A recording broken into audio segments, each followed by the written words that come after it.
everybody. Welcome in. Hello.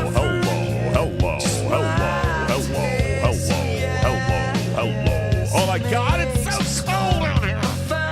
Interrupted me. I was just talking about the features and benefits of Ghost Energy Drink while you were frozen to death. Oh, I didn't hear you because I had you muted. Oh God, it's so cold Again? But yeah, Nobody we're not cares. even live yet.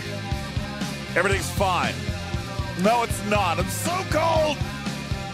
I need blankies. Oh God.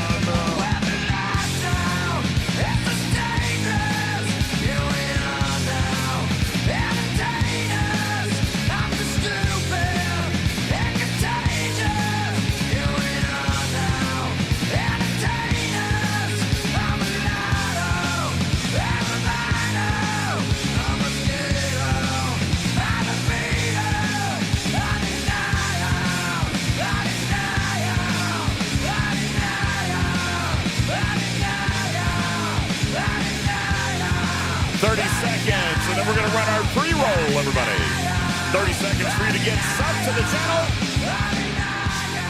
and avoid commercials here in our pre-roll and for the rest of the show.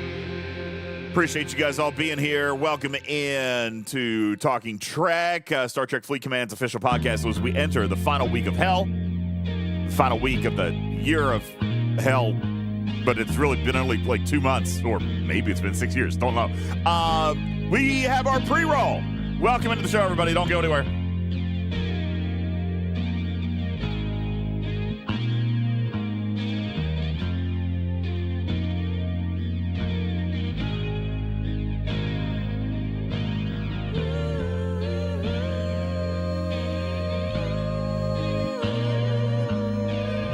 Wait, everything looks like there's audio. Is there any problem out there?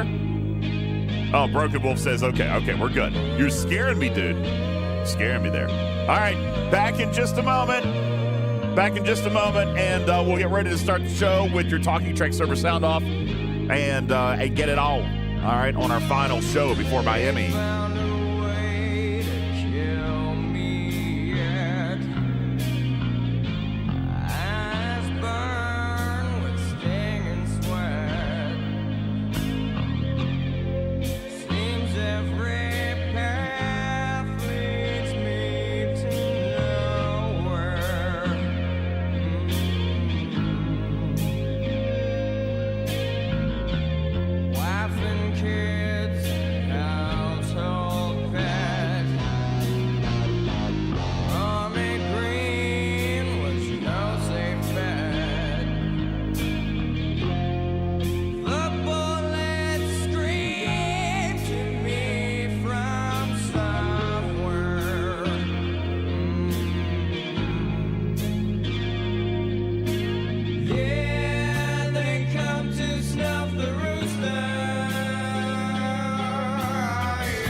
The look on his face right now is kind of priceless.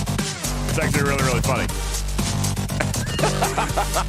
Good evening, everybody. Welcome into the show. Oh, my goodness gracious. I am a frozen kitty. It's 7.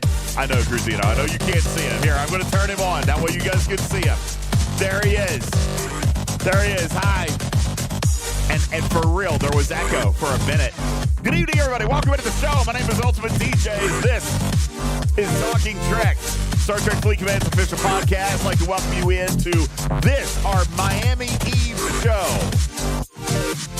Our Miami Eve show as we prepare to pack up the studio at midnight and then work at 6 a.m. and then catch a flight at 6 p.m. and travel until 1 a.m. only to wake up and do shows all day. Are you still crying? What could go wrong? Good evening, everybody. Talking Trek server sound off. You guys hit it in the chat. Let's do Nude Whistle on 29. What's going on? Scaly back from the Outback on 193. Ghost Rider on 63. Thank you. Spectre on 11. Tarpy on 70.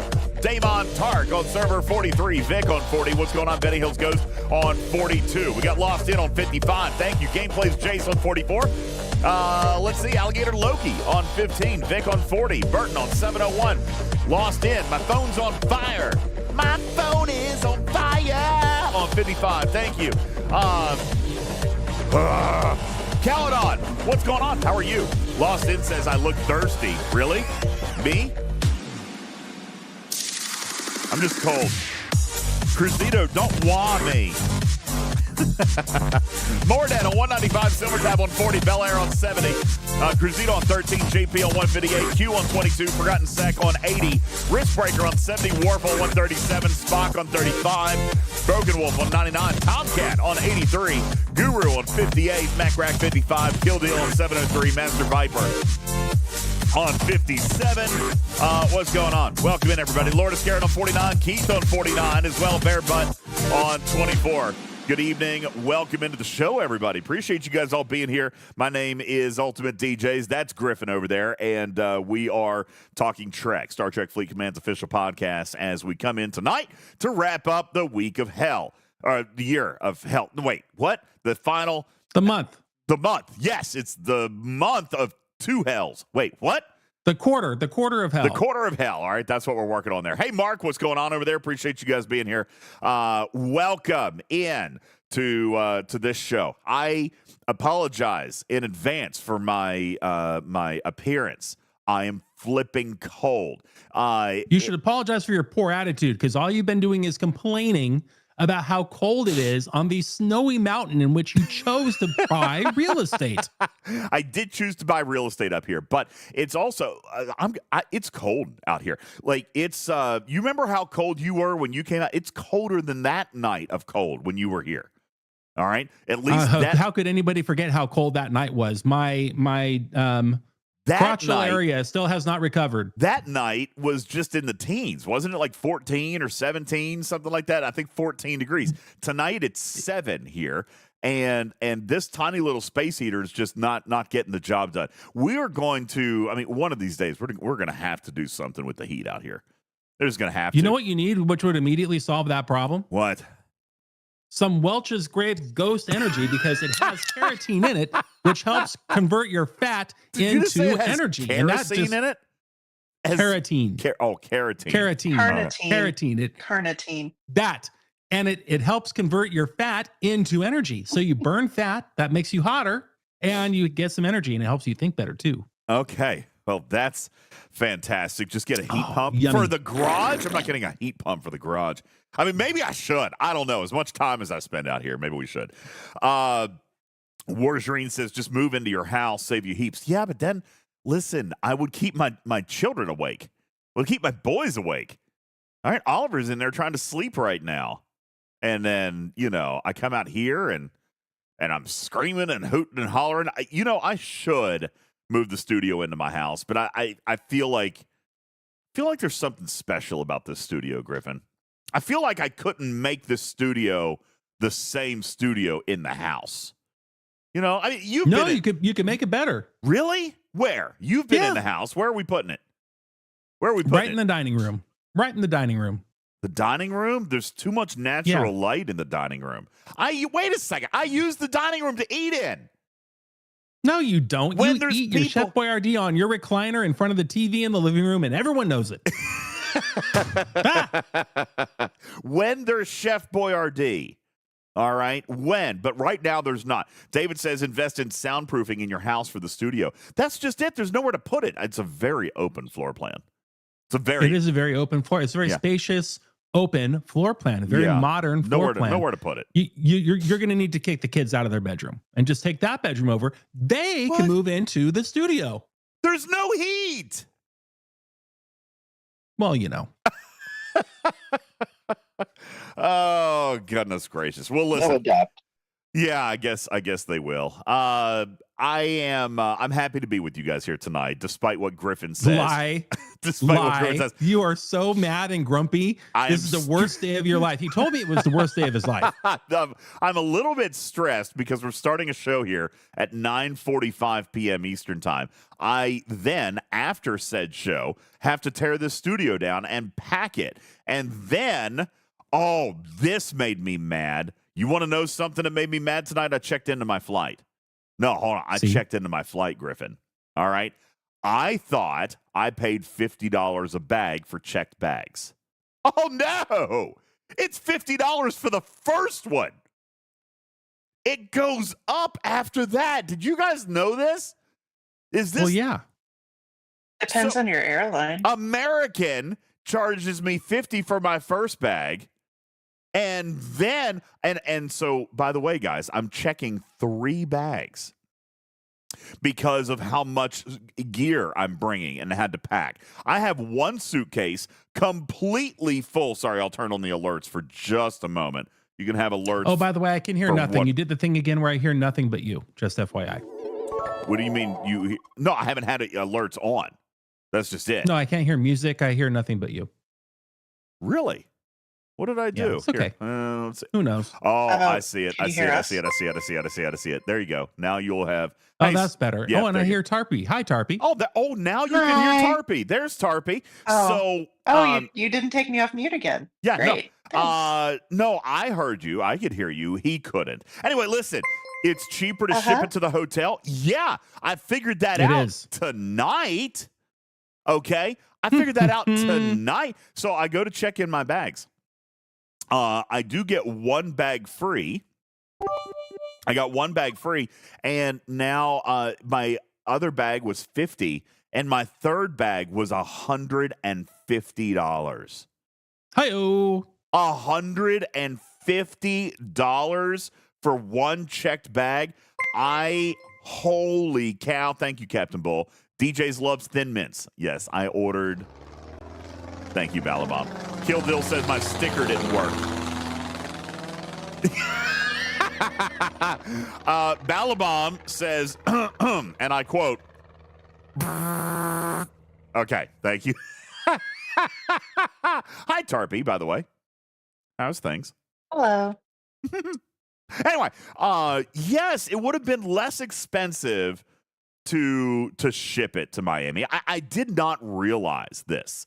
I thought it was $50 per bag to check. I didn't realize that it was $150 for the second bag.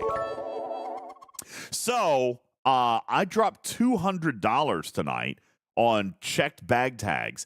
I'm here to tell you, Griffin, when we get off the boat, right there. That's impressively large. When we get off the boat, I am for sure going to ask you to take one of the bags home and ship it. I'll pay you. It's got to be cheaper than $150 to ship it back home, right? No, it's not. Really? Yeah. It's not going to be cheaper than $150 to ship it home? No, not a big luggage. No. It's not even a luggage. It's that large backdrop stage thing that I bought. Remember? No, that's definitely going to be checked for the $150 for sure. That's okay. In the future, you should just fly on my airline, which is Delta, and I don't pay for any checked bags. What? We get 2 for free each person. On well, the I'm airline just we one fly. person. I'm just one person. I'm one guy. Okay, just one. Yeah. Benny Hill It could says, be argued that you're also a cat. Benny Hill says, give me a bag on your way to Charlotte. I'm flying out of Tri-Cities. I'm not driving to Charlotte. And Benny Hill, I would totally take you up on that, but I'm not driving to Charlotte. I'm driving to Tri-Cities. And then I'm flying into Charlotte. So, Putt says 40 pounds and a large oversized package. It's not going to be cheaper to ship. Well, there you go. All right. So I'm boned. I did not realize. I was expecting to pay $100. I paid $200, and then it's going to be $200 on the way back, which is insane. I mean, that's as much as my flight, dude. That was how much I paid for the flight. You should upgrade to first class and get your bags free. What? Or fly Southwest. There's no Southwest at Tri-Cities. There's no Southwest at Tri-Cities. I did pay less for my flight, Warjarine. That's exactly, right at. I paid right at for my flight. But that's just insane to me. $150 for a checked bag. That's BS. You got snaked. So you could take a Canadian flight and end up upside down. Yes. Do we have exactly? Do we have final plans yet for Saturday? Yes. Tarpey released them today. Are you in the Discord, Yar? Are you in our Miami Discord, or the Miami Discord room? Because Tarpey released all of those details today. That's where you want to be. That is where you want to be. That's right. So, ladies and gentlemen, we are finally ready to release our location for dinner. Griffin will be at Amara at Paraiso on 7th Avenue, North 7th Avenue. It's going to be so much fun. This is a beautiful, beautiful restaurant. It's on the beach, and hopefully it will be warmer than 7. It'll be warmer than both 7 centigrade or Fahrenheit. You're fine. Yeah, everything will be fine. Oh, God. What?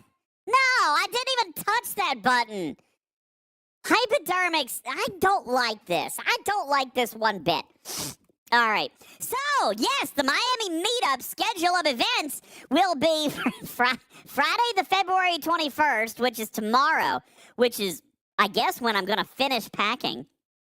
No pre-planned events. But on Saturday, February 22nd, we'll have the live stream and family-friendly fun and games at the Salamander Miami on Northwest 5th Avenue. Then, that is open to the public, open to everybody. Anybody who wants to come by, that'll be fun. We've got giveaways. We've got some swag to give away. It's going to be a lot of fun. Then, we're going to break for about an hour and a half, and while we also scramble to pack and then unpack, and then build and rebuild, we will be setting up to broadcast from Amara at Paraiso. Am I saying that right? Is it Paraiso? Paraiso. Yes. Paraiso? Yeah, something like that. Northeast 7th Avenue, and that's where you'll be checking your name off the list. Waffly says yesterday it was negative 54 with the wind chill. You want to trade. Dude, well, here's the thing. First of all, I got a $600 electric bill. So I've been trying. Oh, here we go. So I've been trying to turn the space heater off, and obviously it just got super cold. It got super cold, and then it's just not had enough time to keep up. Swolson 5353 with 5 gifted subs. Yo, DJs, how about that? what's up? Thanks for the 5 gifted subs. Thank you. Benny Hill says, or something. is there transportation to the restaurant from the event location? No. Transportation? No. I mean, not provided by us. I mean, I'm sure there's plenty of transportation available. Okay. But no, we are not providing transportation between those venues. As a matter of fact, Yar says, what's the link to the Discord? Just do !Discord in the Twitch chat, and it'll pull that straight on up for you. Wait, isn't that the same Yar that I talk to like every other day? I don't know. Yar. I know, Pirate Yar. No, this is not Pirate Yar. This is Yar. Different Yar. Okay. 5764. So now, from what How I much understand, to rent a limo? I was going to say, hang on. From what I understand, this is only about a mile. Is that right? About a mile, 1.5 miles apart, Tarpey. So, I mean, if you wanted, you could have a nice walk. And it's right now, the forecast in Miami is 70. So it could be a nice evening walk. All right. A 1.5 mile walk there and about a 3 mile walk back. So 3 mile walk back.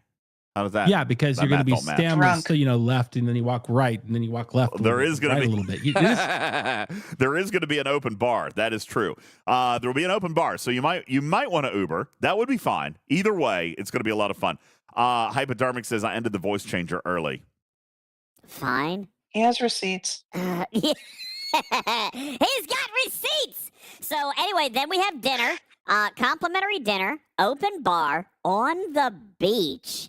You know what? Now that we have revealed the location, Tarpy, we should Yes. actually Google this place, Amara at Paraiso. sounds And very romantic. way- I wonder if we'll be able to celebrate any engagements while we're there. Oh my goodness, that would be fantastic. all right, so here is the view of the restaurant. Now, for the record, I think I might have misunderstood somebody when I said that there was a beach. It's on the ocean, but I don't see any on the water. sand here. Yeah, it's on the water. So I don't see any sand, but it's a beautiful, beautiful location with amazing, beautiful drinks and amazing, beautiful, amazing looking food. Actually, you know what? Right there's the beach, Griffin. So maybe we just got to go downstairs. That's it. We're just gonna have to go downstairs. So what we just saw was the balcony deck. Oh my gosh, this place is primo. This place is primo. Nice looking out. No, there's definitely no sand there. No, there's no sand there at all. But there does appear to be a pier. We can at least walk out to the water. Yeah, there's no sand there. Did you see that? Some will take a long walk on the beach. Others will take a long walk off the shore pier. Just depends on your company. Time's up. Okay. Yeah. So anyway, it might be across the street from the beach. I don't know. Anyway, it'll be. Iron Chef says we may be selling "I'm engaged" buttons. Oh my Selling? God. Giving away the happy nuptials. I want one. I want one. Oh, I want one, please. Okay. Now, I'm being told that I misjudged the amount of time it takes to walk there. First of all, why should it take anybody 1 hour and 3 minutes to walk 2.8 miles? Tarpy. Because it's a city So? with stoplights and traffic. You live on the top of a mountain. Yeah, it you're takes right. longer to walk places. Okay. All right. Well, you're going to want to Uber. It's 3 miles. Okay. You're going And to want to. potential muggings and police reports. Stop potential mugging. Oh, sorry. I just turned that off. Somebody. Okay. I got to turn off the stickers. It's a podcast. Thank you. I appreciate that. Turning off the stickers now. Appreciate that. Thank you very much. So, yeah, I see there's no beach, no sand there. I might have misunderstood. Either way, it's beautiful. It's going to be a lot of fun. And I did see in this video, if you look very closely here in just a moment, for those of you in podcasts, I'm showing a B-roll video of this restaurant. But if you look very closely here in just a second, community, you'll be able to see that there is a pool ladder right outside the restaurant. So apparently you can get in that water. There's a pool ladder there. All right. Maybe see, look right there. See it? There's pool ladders. So maybe, maybe Is that for boats? Maybe, or someone might just jump in. You never know. It'll be fine. Don't worry about it. Which of you can I push off the pier? Not me. I'll be covered Not in me. I'll be covered in electrical equipment. Obviously, that doesn't stop me. I can think of somebody who might volunteer to be pushed in the Candid water. Onion says that's for boats, you dummy. All right, I mind fine, but I mean that just means that if somebody's in the water, they'll be able to get out. There's a ladder there. Okay, it'll be fine. Don't worry about it. So it's going to be a lot of fun. That'll be dinner, and then after dinner, you guys are going to go do your thing. Because after dinner, then Griffin and I have another thing to do. So it's going to be a very, very busy day for us. As a matter of fact, that's going to be a very, very busy, the start of a very, very busy week. Because after dinner, we have to tear down the broadcast booth and then get it all on the ship. Get it all to the ship. Because, listen, again, huge shouts, absolutely huge shouts to ECP, who have come together like rock stars, Griffin, here in the final hour. Okay. Well, that's because they know us this year. We spent the whole year on our own. We're like Lewis and Clark. We got on that ship last year. We made friends. We literally busted into their office. No invitation, no credentials. That's true. And we put on the get along shirt. You're just going to be like right here. Here's the cruise director and us, just with our arms around him, saying, we're cool people. You want to be our friend. Yeah. And next year we're going to bring a bunch of people. And they're like, okay, sure. Cool. And lo and behold, we did. We brought a bunch of people. That's and exactly now what here happened. We are, literally year, potentially people get interviewing their Kate Mulgrew. omelets. Who knows? Yeah, it's gonna be great. So they have come together. ECP. Let me just tell you what ECP has pulled out for us, rolling out the red carpet. You won't believe it. We got more details on how the mesh is going to work, guys. This is going to work. I mean, I could be rosy cheeked about it, but Griffin, this is about as good a chance as we could possibly have to pull off a record-setting, world premiere, first ever stream from international waters. Well, we've got good news and bad news about that for you all. The good news is that that's true. The Talking Trek community may, in fact, set a record and be the first Twitch stream ever from the middle of a large body of water like the Atlantic Ocean. The bad news is that anytime that we are attempting to do so, none of your internets are probably going to work on your devices. So yeah, we have negotiated with Royal Caribbean, Starlink, and ECP to basically shut down internet on the boat whenever we attempt to stream. So, there's that. That's literally our whim. Yeah, literally, whenever we flip the switch, it's just going to shut the boat off. It's going to be like flipping on Hammy's lights. All right. In other unrelated news, we have invited Jonathan Ingram to come along with us on the cruise so we could wait for him to have his shield down and then bam, just pop a live stream and raid him for 4 days. That's what I'm going to do. We're going to stream that. Yeah, I'm going to get my stuff back. Okay. Every single penny.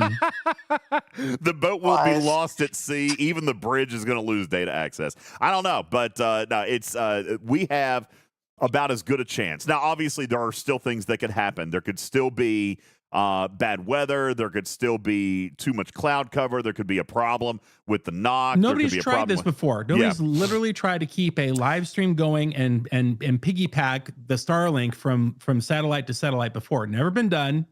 Yeah. We are the pioneers. We are. Even Starlink says, yeah, we don't know how this is going to go. We're calling Guinness right now. Yeah. Even Starlink is like, we don't know how this is going to go, but good luck. All right. Here's everything you need. Good luck. So we're going to give it a shot. All right. And hopefully it's going to be, hopefully it's going to work out very, very well. So we have a chance to set that record. All right. So that's great. That's just first. Then second, they say, hey, I sent a message about, how are we going to get our gear onto the ship? They were like, oh, you just want to board with the rest of the talent? Sorry, what? No, they said the rest of the talent. Inferring that we are part of the talent. I know. That's what I was saying. Rest of the talent. And I was like, wait, what? So yeah, we get to get all of our gear with special tags. And we get to take it to a special place, and they're going to take our stuff out. Oh, we don't have to wait in line. We don't have to wait in line. We get to go in with the talent. Ooh, that's going to be exciting to me as well. So, yeah, I already sent him a note. Jonathan Frakes is going to be my seat partner on the bus. Sorry, Griffin. Perfect. Yeah. Yeah. Dibs. That's on Frakes. Fine. I'm sitting next to Jerry Ryan. I don't know why you picked Frakes. Dibs on Frakes. You could sit next to Frakes at the bar. Yeah, that's true. Maybe. Yeah, you picked wrong. That was a bad choice. I know. It's gonna be fun. So anyway, and then we get our stuff early access on the boat. Like as soon as we get up there, then we'll be able to go and start building our stage. We have Sunday, guys. So, okay, I'm going to go ahead and give you the schedule now. So, Saturday, we're streaming. Obviously, you know that is happening. There is the potential for a second live stream on Saturday. Just throwing this out there. Not 1,000% sure that that's going to happen. We are probably going to try to do, I think what we're probably going to try to do, Griffin, is at dinner, we're going to record content, but not live stream. I think. But we might live stream. What do you want to do, Griffin? Do you want to live stream twice in one day? You want to stream from the restaurant? Yeah. Oh. I want to go live from the Pergola Cam channel overnight so everybody can watch you snore and scratch your ass in real time. So make sure you're following my channel if you want the real. Just saying. Okay. Dang. Nice. Okay. Maybe make sure it works before planning the second one in the same day. Well, no, we'll still be on shore at that point. Saturday is Saturday we're still in Miami. So, but yeah, we've got a stream from Salamander, and then we've got a stream from Amara. Okay. So then Sunday, we have exclusive broadcast rights to the sail away party. Thumbelina, Bear Butt, I know you guys are out there. Listen, we're counting on guys.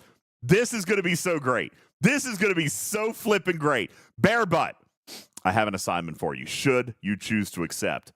All right. This was my idea. Look at him take credit for everything. This is going to be the best thing. This is going to be so great. So we got permission to broadcast the sail away party. Okay. Which means when they do the introduction of the entire cast, when the cruise director comes out and does the introduction of the cast as we're sailing away from port, we are going to be broadcasting that introduction party. As a matter of fact, last year, you'll remember that we recorded those and uploaded them in Discord. We didn't even upload them into YouTube. We just put them in Discord. This was the premise. We were in the mosh pit with everybody else, very hot, very stinky, couldn't really see anything. Yeah. And then I looked up to the top deck, DJs, out there on the balcony, and there was Bear Butt Al and Thumbelina. In perfectly luxurious spots, very comfortable. And I zoomed in on them for a very famous shot. And they were waving, with and then we drinks. Zoomed out, and then you could see the whole stage. And then I went, aha, because I'm always thinking, just like while I'm sitting next to Jerry Ryan while you picked Frakes, I'm always thinking, I said, we should reverse those roles, and we should be up there on that balcony, away from the humanoids. And we should send Thumbelina and Bear Butt Al down to the mosh pit with the camera with a live link to our broadcast. Absolutely. So, ladies and gentlemen, we will have a broadcast booth on the balcony set up on the ship as we broadcast the sail away party, and we are going to be able to cut live with video and audio down to Talking Trek street correspondents Thumbelina and Bear Butt Al live in the streets, right in the middle of all the mayhem and the hysteria and the action, interviewing other cruisers and getting, shots of people while they're passing out and fainting because, Kate Mulgrew was standing next to them. Yeah, it's going to be a lot of fun, okay? Bear Butt says, we are game. Thumbelina says, we knew. Yeah, we're going to send you. They're going to be our reporters in the streets. My inspiration for that was if there are any David Letterman fans and you remember Larry Bud Melman. Do you remember Larry Bud Melman, DJs? Yes. Really nice guy with his little tuxedo and his big Coke bottle glasses, and he's just out there just doing his best. Yeah. And listen, it's going to be, Thumbelina says, making us give up our spot. Listen, once the show first of all, we're going to keep your spot nice and warm for you because we're going to be setting up a broadcast booth there. Okay, let me just mention, for those of you who do remember that video clip of us zooming in on Thumbelina and Bear Butt Al last year. Thumbelina, where you guys are going to be there, we're actually putting a table, and I may or may not have ordered a large Talking Trek banner for our broadcast booth that I'm going to hang over the banner right there. Okay, I'm going to hang over the banner. That way, everybody down the Lido deck is going to see our banner. It's going to be like a banner at a ball field, like one of those big signs that just hang on the outfield fence. Yeah. That's what's going to happen. Yo, Grand Admiral Hunter, what's up? Thanks for the raid, man. Oh, sorry, I hit the wrong button. The buttons are too cold. They won't work. Hold on. There we go. I love when that happens. There we go. Hey, Grand Admiral Hunter, what's up, buddy? So yeah, it's going to be fun. We've got the big banner that's going to fly on the Lido deck. It's just going to be a lot of fun. And then, so is that considered day one? Is Sunday day one, Bear Butt? Yes. All right. Then Tuesday, we have our show at the Schooner Bar. No, Monday. Monday is our show at the Schooner Bar. So we've got broadcast shows on Saturday, the sail away party on Sunday. Monday, we've got a podcast in the Schooner Bar. Tuesday, more content being recorded. Wednesday, we are going to attempt our international live stream on Wednesday, weather permitting. All right, Wednesday, we're going to attempt the international live stream. And then Thursday, we've got another podcast at the Schooner Bar. And then Friday, probably just more recorded content. And then we have another show Saturday. We're going to be working every day. Every day. Like always. It's going to be fun. Gluttons for punishment for your benefit. Ooh. Benny Hill says, don't forget the broadcast from the Dabo tables. Listen, I don't know about all that makeup this year. I don't know, man. I committed not to doing it because, man, that sleeping in it overnight was a horrible mistake. It was. I love the makeup. All right, but it was sleeping in it was so bad. All right, Icewolf says, "Yeah, you don't want to do all that this year." I really don't. I don't know that I really want to do that makeup. I mean, it was so good. This is what I told somebody earlier today. Somebody at work was actually asking if I was going to do makeup again this year, and I said, I don't know that I'm going to, because where do you go from there? Last year was perfection. We did a great job. We had our little Quarks bar thing with Benny from accounting. Benny from accounting. I don't think that there is anything I could do to top what we did last year. Silvertab says go Borg. It was Borg. really good. No, Griffin did Borg last year. We did Borg. I did Borg last year, and you were Billy. Billy, you were 8472 with animatronics. You're in a big 8472 suit. Yeah. Like the we T-Rex could, we could always go bigger, but man, it's just like, you woke up feeling like your skin was peeling off. In the Talking Trek graphics room at 10:10 p.m. Eastern on the 20th of February. I have posted the video of Thumbelina and Airbutt waving from the balcony. There's already a banner there. Look, there's already a banner. We might be screwed. Yeah, we're not going to be able to do that. We're not going to be able to put our banner up. There's already a banner there. Oh, crap. Well, it was a good thought anyway. But anyway, we'll evaluate. We'll take a look and see what we might be able to do. Anyway, very, very busy week, and I don't mean to monopolize the podcast content with that today. Obviously, we're leaving in just a few hours. Griffin, what time are you hitting the road tomorrow? I am working a few hours. I'm planning on leaving work probably around 1 or 2 o'clock to swing by the house and do final checks of everything and take Hazel to the borders and then head to the airport. What time are you leaving out tomorrow? Time is a construct. I'm going to finish my stuff. I'm going to make sure everything's all dialed in, and then I'm going to get in the car. I'll certainly be in Miami before you. Yeah. Oh, yeah. I'm not. My flight, if everything goes well, my flight will not land until 12:30. So there will be no Friday night festivities for me. You're right, Voltron. Not enough time. I do not have enough time. All right. Not enough time. Not enough time. I'm very, very stressed at this particular point. But nonetheless, I'm sure everything will fall into place. I'm sure everything will go well.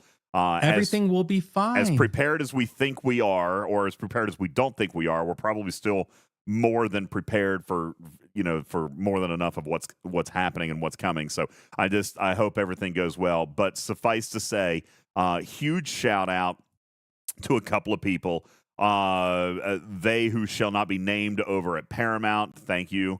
Beck over at Scopely has been actually very, very instrumental in working up some of the backdoor contacts here that we have gotten, and some of the late organization on some of this stuff. So Beck is a rock star. Of course, you guys all knew that. Beck is amazing. Beck is also helping us pay for dinner. All right, which is absolutely Beck is helping pay for this Miami meetup, which is great. So huge kudos to He's Beck. covering the open bar, right? Beck is paying for the open bar. Yeah. Right? If we don't know, we haven't said it enough covered. recently. Beck is truly the MVP. Oh, for sure. Madam President, MVP. That should just go without saying. You could get it tattooed. It's permanent. Yeah. Beck is the MVP. Does this work now? Not enough time. Ooh, I fixed my soundboard. I got a brand new computer, everybody, and I have nothing programmed for it. I just got Twitch working 10 seconds ago, and now my soundboard's back. DJz, it's great news. Yeah. Icewolf says, did she not learn her lesson in Nashville? Is Trash Keeper going? He was planning on going. I think he's run into a weather problem. So I'm not entirely sure if he's going to be able to make it. But I know that he's trying to. What's going on, Kimmy Chameleon? Hello from LA. Hello. Oh, that's my buddy Kimmy Chameleon. Hi, Kimmy. Well, hi, Kimmy. Thanks for tuning in. Thanks for tuning in, Kimmy. What's up? You're in not the LA? only one. You're not the only one with fans, DJs. That's my good personal close friend Kimmy Chameleon. Well, and she's a big Trekkie. She's a bigger Trekkie than maybe either one of us is. By the way, I don't know. She's way up there. She's OG Trek. OG Trek. Listen, I smell Trek tournament coming on. Trek trivia. Okay, you will lose. I might. All right. Mm-hmm. But thank you for being here. Appreciate you. Thanks for coming as a first-time chatter. RSDJ, good morning. DJs and Griff, appreciate you. How are you? So it's going to be a very busy couple of days. Very, very. Moth says, Griffin, did you get the script?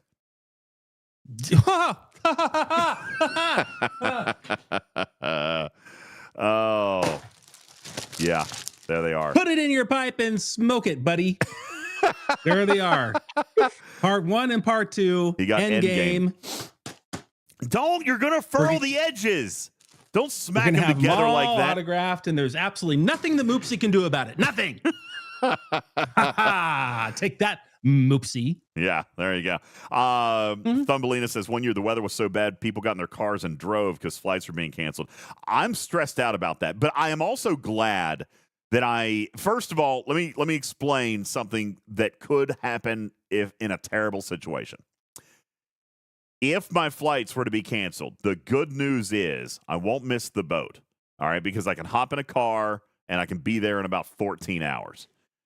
If that were to happen, I would miss the Saturday stuff, okay? The good news is Griffin, as the uber-talented and super intelligent engineer of a lot of this stuff, will still be able to bring you guys a show. And honestly, to be perfectly blunt with you, he could set up the studio wherever he wants and pipe me in from the car, and it would still work. So we will still be bringing you guys your content on Saturday, barring any type of natural disaster. But even if my flights were to get canceled, we will still be able to proceed with the meetup and dinner and all of that stuff. I just won't be there in person. But that I don't think is going to happen. I mean, honestly, it's very cold here, but roads are clear. Roads are treated. I know airports get even better treatment, so I'm sure that everything is going to be fine. It's very blistering cold, but it's not covered in snow and ice, so I should be all right. Hopefully better off than for example, the Toronto runway. Yeah. Did that happen just because it was slippery? Did it just flip over because what happened? You'll have to ask the Canadians. Karkin, how did you land a plane upside down? To show that it could be done. Masterful. I don't understand how you landed a plane upside down. So the landing gear failed. Is that what it was? Too windy? No.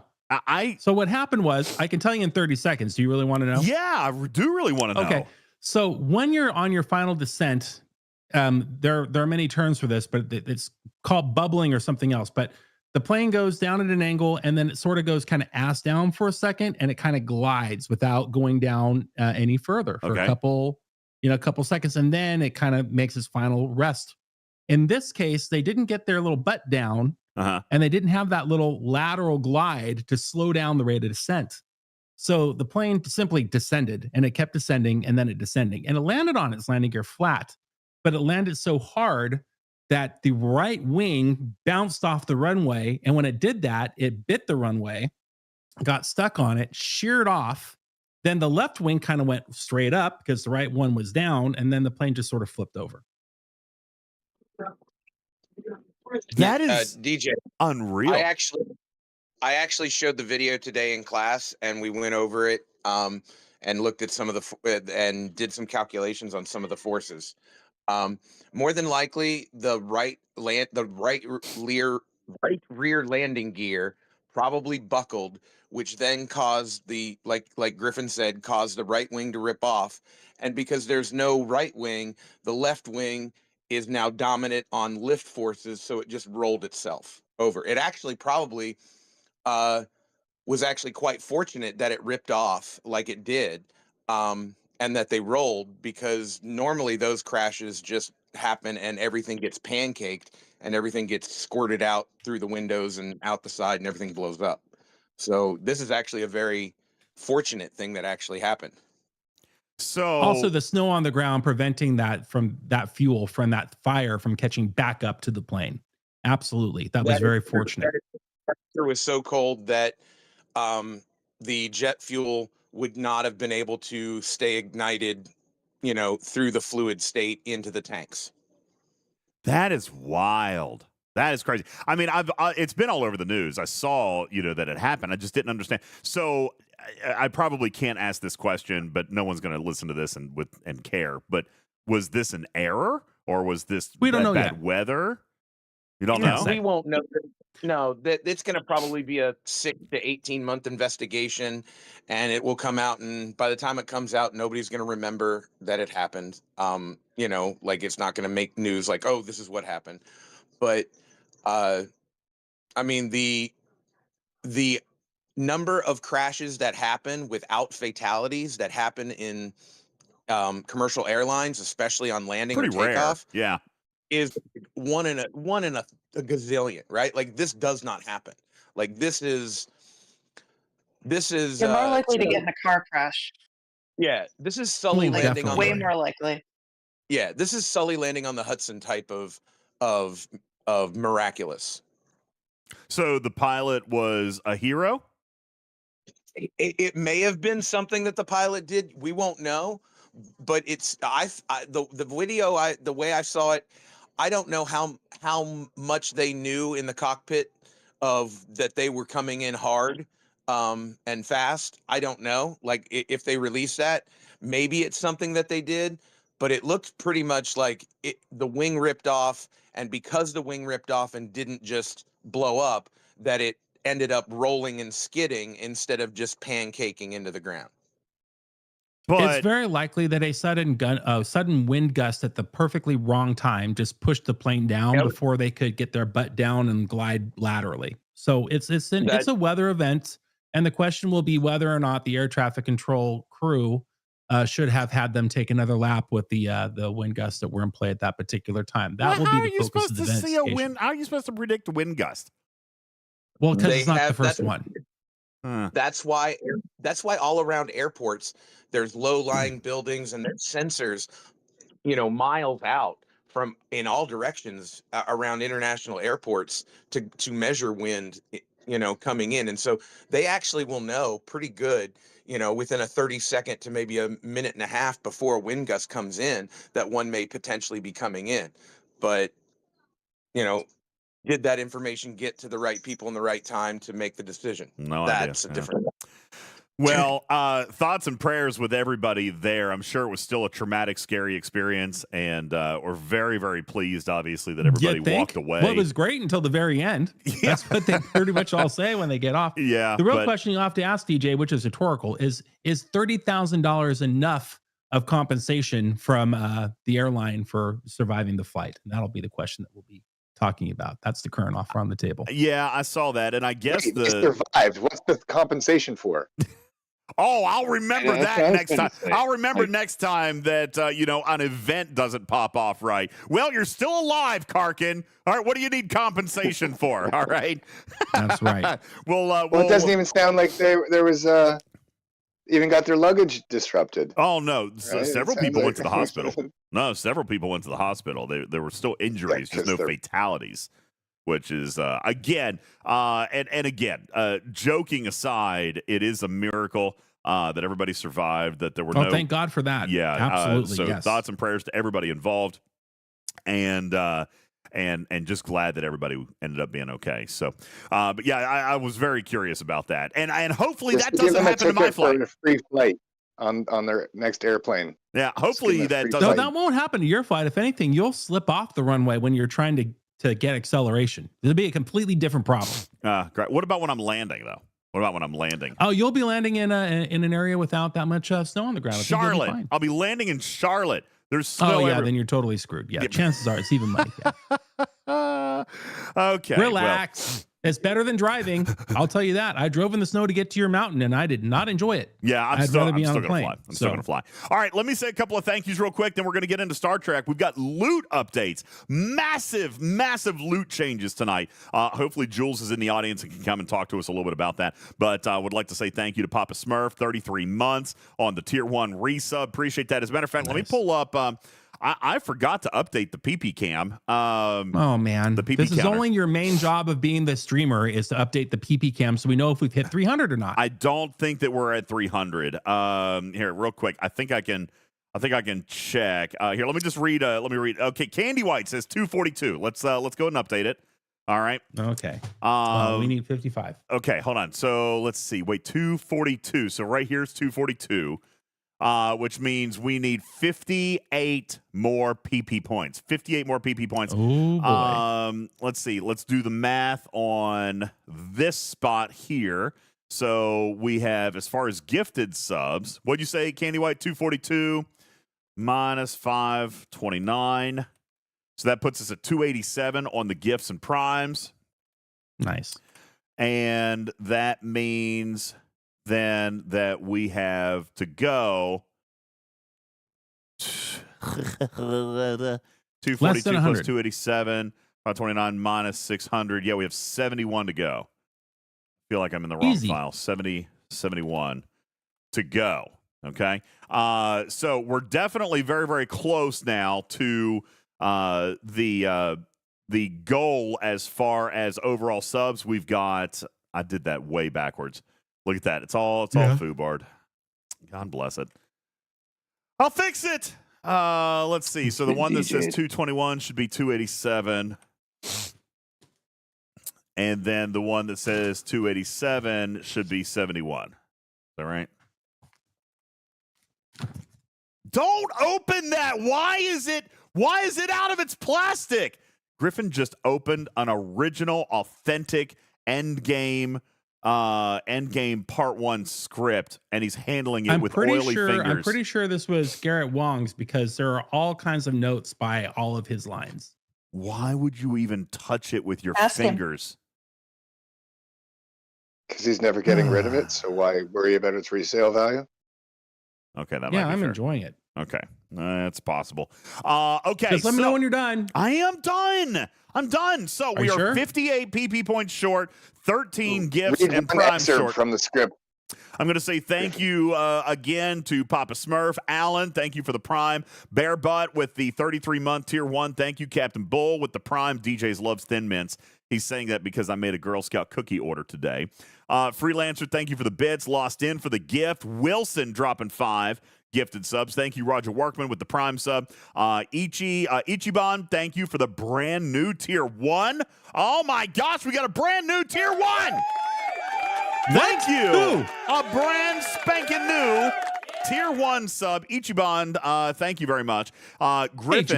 Griffin dropping 6 months of a gifted sub to Kimmy Chameleon. Thank you very much for being here. Benny Hill with the Kitty Bitties Lost In, dropping 13 gifted. What? Dude, so why didn't the counter go up? Oh, it did. Okay, wait. 1, 2, 3, 4, 5, 6, 7, 8, 9, 10, 11, 12, 13. There we go. So that puts us at 13 gifted. Louis P dropping another 5 gifted. 1, 2, 3, 4, 5. Thanks, Louis P. Excellent. Thank you guys so very much. Now that puts us at 58 PP points. Let's see. 1, 2, 3, 4. There we go. We need 58 more PP points, and then we will be at our goal. Daystro says, so say we all. Thank you so very much. I appreciate that. So there you go. 58 more PP points. We do have the streams on Saturday. If there is disaster at sea, then Saturday is the last day for us to get to our 58 PP points. Oh, we need to hit it by then for sure. We need to hit it before we go on the cruise. So today's the day. Saturday may be the day, okay? We've got to find our 58 PP points. Just in case you guys are curious about how you can do that, if you are a tier 1, you can upgrade your sub to tier 2 and then upgrade your sub to tier 3 if you would want, and that would be good for extra PP points. And that would help the cause. Plus, it would give you extra tickets into the giveaway, because if we get that 58 PP points, we're giving away another $500 in STFC packs. And I will point out that the charge account is officially up and working. As a matter of fact, I turned in $1,540 worth of packs this past week. You say that with such disdain. Oh, I love it. $1,540. Make him pay, ladies and gentlemen. Make him pay. Make him pay out at the nose. $1,540 worth of packs that we turned in, and those, I am told, will be issued before the cruise leaves port. Guru says Battle Pass came in today. Yep, Battle Passes came today. Ben Sai says, everyone upgrade your subs to tier 3, even gifts. Oh, yeah, I would love that. That would be great. That'd be great. That would be amazing. Thank you, Ben Sai. But yes, Battle Passes came out, and the paid packs are due to be out before we leave port.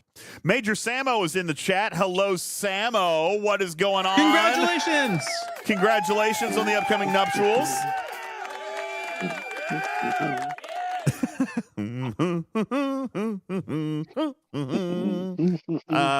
Yes. Congratulations, Samo. Hey, by the way, Samo, how is it that you fell into letting Iron Chef sell "I am engaged" buttons? Right? Is that, what did it say, Iron Chef? It just says I'm engaged. That right? He's selling "I'm engaged" buttons. You know, DJs, I think the matter is even more serious than we thought. Yeah? Yeah, because, at least one of her parents is going to be there and present. So usually when we're talking about announcing an engagement and the parents are involved, this could be a shotgun wedding. We might be needing to congratulate Samo for more than just a wedding. We might need to be, is it a boy or a girl? Wait, I don't even have... What? Wow, that was a leap. That was like A to Z. Yeah, that was A to Z right there. I was getting ready to say, so wait, you're saying that we're going to get married on the ship? I have to stop and buy a wedding gift? It's quite possible. The captain can do that. That is the maritime law. So now, on top of all the packing and everything I've got to do, I've got to stop and buy a baby gift as well. No, you're not invited to the baby shower. That's for girls only. Oh, thank God. I think you need to get him a graduation gift too. Like, just go the whole gamut. So no, seriously, do I need Samo? Do I need to buy a wedding gift? I'm just yes or no. Just shake your head. Yay, nay. All right. Do we or do we not need a tuxedo on the cruise? Do I need to pack a tuxedo? I wasn't bringing. Here's the link to the product. We've got it, ladies and gentlemen. This is the pack right here. This is the pack of buttons. It says I'm engaged. Oh, there is in fact a diamond ring there. I'm engaged. And that's an official Warp Drive 5 set. This is an amazing set right here. Oh my gosh. I'm engaged. That is amazing. Dr. Iron Chef, there's your Warp Drive 5 button set. Why is yours cheaper than mine? Why is yours cheaper than mine? Why are you selling you're undercutting my buttons, Iron Chef. That's some cutthroat capitalism there. They're clearly from the same vendor. Look, they've got the same 2 sizes. All right. It's still a set of 5. It's clearly from the same printer. Okay? You just undercutting my price. So he can. Well, guess what, Iron Chef? Ours are $10 now. How about that? Wait, no. I can't even print them for $10. Candy White, $10. Yeah, that's gonna be our next one. All right. Hey, Candy White, I need a button that says. Can you do that one for me? We also then need a button that says I'm divorced, and the ring is like at the pawn shop. That's so good. See, that's what happens when DJz is the second most popular streamer. My buttons cost more. Yeah, I know.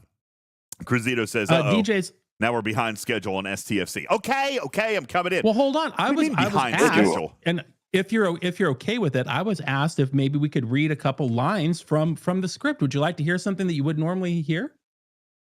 Yeah. Okay. Sure. This is Star Trek related. Here we are in Star Trek. in Endgame Part 1. This is the first half of the last episode, season 7, crap. episode 21. Hang on, let me fix And I'll this. read you a scene 21. Exterior cemetery day. Admiral Janeway is standing under a tree on a grassy rise, addressing someone off camera. The wind whips her hair and her Starfleet jacket. Janeway, Whips. any final words of advice for your old captain? With humor.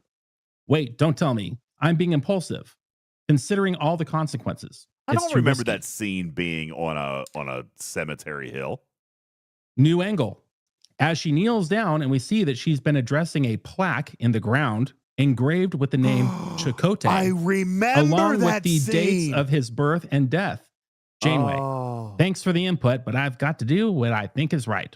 She touches the marker lightly. I know it wasn't easy living all those years without her, Chakotay. Beat. But when I'm through, things might be better for all of us. Beat. Trust me.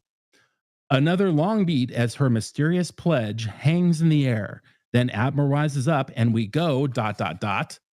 wide. As she walks away, a solitary windblown figure on a grassy hill, making her way past a few other scattered grave markers. Fade out. End of Act 1. Oh my gosh, I remember that scene. Well read, sir. Well read. Thank you. I remember that scene. Maybe we'll have Mulgrew sign that page. Any interesting notes in the bracket? Anything like scratched out? Any in fact, changes? I already closed the page, but there were additional lines. And if you've seen any Star Trek behind the scenes or documentary or whatever, you know that they are word for word script to screen. Yes. And in that particular scene, there were a couple of words that were crossed out. I'm not considering all the consequences, what is the original, and it was changed to I haven't considered the consequences. I know it's too risky. So her line was changed there. And well, that's it for that one in particular. But those marks appear periodically throughout. And I did pull up a scene to see if that was in fact the case, and it is. Wow. Which they recorded what was actually written in hand there. And in these Star Trek scripts, they have white, which was version 1, but then they have different colors for version 2, version 3, version 4. If you get to pink, you're screwed because that's like the 5th version. So Nice. that's how they know that they're all shooting off the same page on the day of. They all got to be looking at pink, for example, for that scene. Otherwise, if they're looking at blue, there's been a change and you're looking at the wrong script. So that's how they did that there, and that's what we have to gander at. Rico said that there was a line omitted from that script. You're my boy, Blue.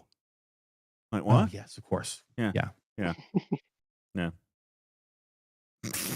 So there you go. Anyways, on to Star Trek Fleet Command, Year of Hell, month 2, week 3. A lot changed in the game today, DJs. We have new loot updates. We have a very surprise solo leaderboard for the Epic Officer launching today on a Thursday. I can't remember the last time that happened. I do not recall the last time that happened, but when it was brought up in dev chat today, of which I was watching in dev chat, we were simply told that it was confirmed, that it was indeed intended. So yeah, it doesn't look like it's going anywhere. We were told that it was intended.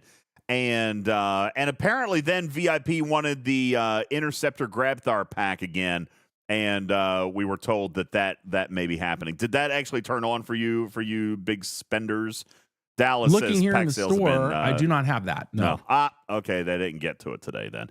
I will tell you this, and I don't mind to say this publicly, because ultimately I think it's a good omen, okay? But I've always been very transparent with you guys, and I feel like I can continue to be without risk. My play test was canceled this week. My play test was canceled this week, Griffin, due to engineering and technical failures. Now, the reason I say that's good, okay? The reason I say that's good is because they clearly found something that was not going to work. In the announcement, it says in the announcement to my team here. Well, I'm trying to find it here. Hold on.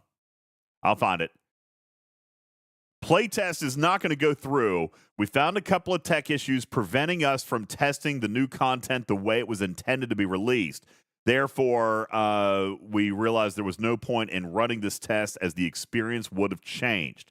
We are in meetings. We've got several team engineers, designers, QA all together to give this another once over, and we'll try to schedule another playable version next week, but we need more time. Very sorry for the super late notice. We've been pushing and pushing. We will get a solution, and we will have something playable for you shortly. Now, you guys laugh, okay? You guys laugh, and I see Silver Tab is kind of shocked. I think this is good, okay? I think this is good because they clearly found something, and they're going to correct that before they give me a play test.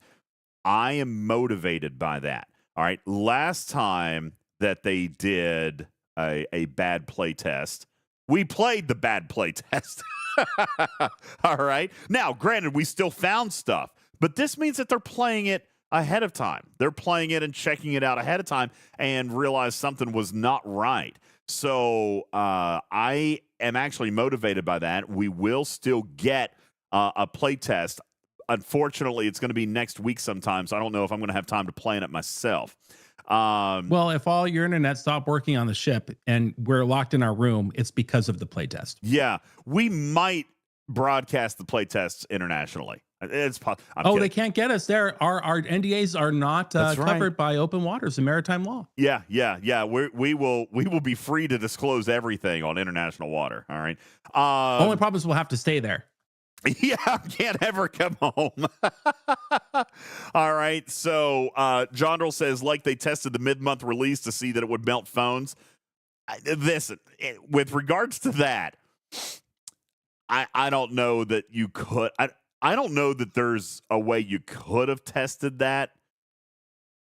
I mean, I obviously there is a way you could have tested that, but I don't know that that would have fall under that. That's not something that I probably, if I started the app, I'm not going to sit there and let it run for 20 minutes just to see, if it's going to make my phone overheat. But that being said, in dev chat, On Call Doc was hilarious. He was so funny. He kept making jokes about phones becoming space heaters. He even made a comment about my studio being cold. He said, well, it's not going to be cold anymore. He made these jokes about all I had to do was turn the game on my phone, and no one should ever freeze to death. He was on quite the roll. But obviously the patch for that was released today, and seemingly has corrected it according to testing. And again, big shout out to Nigel for testing that, and some of the moderator team. And by the way, that went through 2 or 3 runs. Okay, that went through a couple of runs, because the very first one, I know Nigel said, nope, still doing this, or this is doing that. And they actually worked with him directly in engineering. He was downloading these beta versions, or these, whatever you call them, these test packs to make sure that it was running properly on his phone. And they did that. What I see, and I'm not gonna brag, and I'm not tooting their horn. I'm simply going to say what I've seen out of them as far as transparency and working with, all those years, Cruzito, I used to complain about how they had the free marketing team and they never used it, Yeah. they're using us. Now, maybe not as much in the marketing capacity, but they are using us for testing. They're using us for bouncing ideas. As Griffin and I told you at the launch of the Crenum Formation Armada arc, which was this month, right? This month. There was a lot of bad in that play test, and a lot of it did not come to pass because of the play test. So I am pleased that they are working with us more. That doesn't mean that they're always going to listen. But they certainly are listening a lot more now. And I got to tell you, I love that Nigel. Nigel's great. By the way, huge shout out for Nigel. All right, Nigel, well done, man. He's made a huge impact. Huge shout out. In fact, today I had an arena tournament. What are we doing? Tournaments? I had an Alliance tournaments 10,000 point little thingy where I completed it and it was ready to go and I could not claim it. It was just stuck there forever. And I told Nigel, and then Nigel got Hearts of Space involved and was fixed in just a couple minutes. Nigel is just right on top of it. Yeah, he is. He's good. They now Lost In says they listen to Limiting Impulse as the fix. No, listen, they still are catching earfuls from me on that. And I probably shouldn't tell you about the conversations that I'm having about that. Listen, there is, you know what, I'm gonna say this. There is somewhat of a civil war is not the right word, but there's two perspectives inside Scopely on the Impulse fix. There are some people that want to leave it alone. There are a lot of other people that are like, this is not a fix. This is not a good look. It's a step, not a fix. Yeah, exactly. So there is that conversation going on. Like there are people inside Scopely pushing for more to be done, while there are some people saying, "Oh, it's good enough." They have not unilaterally just overwhelmingly said, "Oh, okay, let's just sweep this under the rug." There is a force working on trying to get more done with that. So and that has happened before. Where that was it. They didn't want to talk about it, and that was it. But there is still a good opportunity here that we will see Gala freed. We just got to keep the faith. Yes, yeah, that's probably a fair thing to say. Without saying too much, I think that's probably accurate. So, but just so you know that there is that conversation going on inside the Scopely headquarters as well. Thank you, E Double Sharp, for the Tier 1 21-month resub. That is good for a PP point. Thank you very much. All right. Thank you so very much. I appreciate that. We are 57 away. And we would love to be able to hit that mark here tonight. Algrima says it is much harder than freeing Gala, and I agree. This is a very complicated issue because it affects game code, that's 6 years old. That's just been stacked on and stacked on and stacked on and stacked on. You know what I'll do, DJ? I'll send the programmers a case of Welch's Grape Ghost Green Energy now with Alpha GPC, which helps cognitive ability and sharpness and focus. 200 milligrams in every can. Well, that would be great. We'll improve their cognitive ability. All right. Balabom says, I have an idea.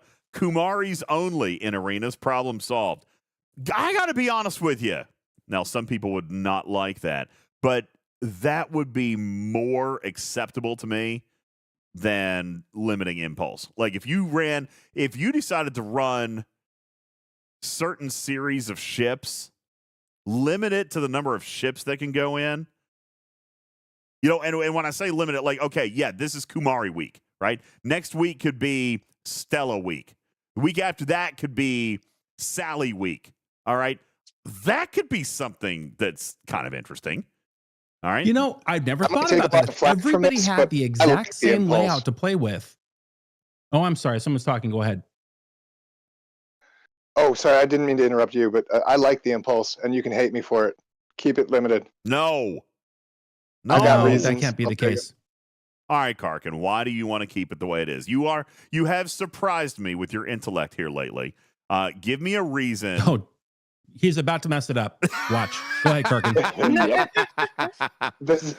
The strategies for speed and all those things are still the same, just at a slower rate, so it increases your reaction time. So you have more time to hit the buttons and do the things in the same amount of. Now, why would Karkin be interested in increasing reaction time and delayed response? It helps. Good for me. Think about that. Your own admiral is in the chat right now and says, Karkin, shut the hell up. All right, I'm just I hope he paid for it. No, I actually ended up paying him. So Captain Bull made a comment earlier. I meant to come back to this. Said DJz loves Thin Mints. First of all, we know that I think we mentioned this before. Captain Bull sells Girl Scout cookies for his daughter, who's in a Girl Scout troop. Last year, he asked me to order some. The day that he asked me about it, I was actually sitting with Mrs. Boss. And she's like, ooh, I love Thin Mints. Order me 12 boxes of Thin Mints. So I ordered 12 boxes of Thin Mints from Captain Bull. Okay. That's one for every bathroom in our mansion. So I ordered 12 boxes of Thin Mints from Captain Bull's daughter for Mrs. Boss. Fast forward 12 months. And today, I get a phone call from Mrs. Boss who says, hey, you order my Thin Mints yet? She had actually asked me a couple of weeks ago about it, and I completely forgot about it. As a matter of fact, even Captain Bull had sent me a message a few weeks ago and said, hey, it's cookie ordering time. You want to get some cookies? I'm like, yeah, I'm going to do it, but I never did. And him being polite didn't harass me about it. Like, he didn't ping me and you know, but I forgot. So she sends me a message today. It's like, hey, where are my Thin Mints? That was an oh crap kind of moment. I immediately message Captain Bull. I'm like, dude, I need to order Thin Mints. And yeah, I know. I almost got fired today. I need to order Thin Mints. He was like, don't panic. He's like, I'll send you a link. Pre-orders are over, but I still have some left over. Now, I don't know what that means. Does that mean he has like a couple of boxes left over? Like, am I going to have to resort to beating the streets to find some Girl Scouts who've got Thin Mints? All right. Because I'm told to order 12 boxes of Thin Mints. I don't understand the whole premise of this problem. How much are you paying for these Thin Mints? Well, today, what was the order total? $110, because I actually ended up ordering how many boxes of cookies, Bull? I ordered too many. You know, that's all wrong. You've messed this up completely. You've done it the wrong way, DJ. What did I do? I bought 18 boxes of cookies today. I don't know why you're even going to Captain Bull. I go to Captain Bull's mom and I get my cookies for free.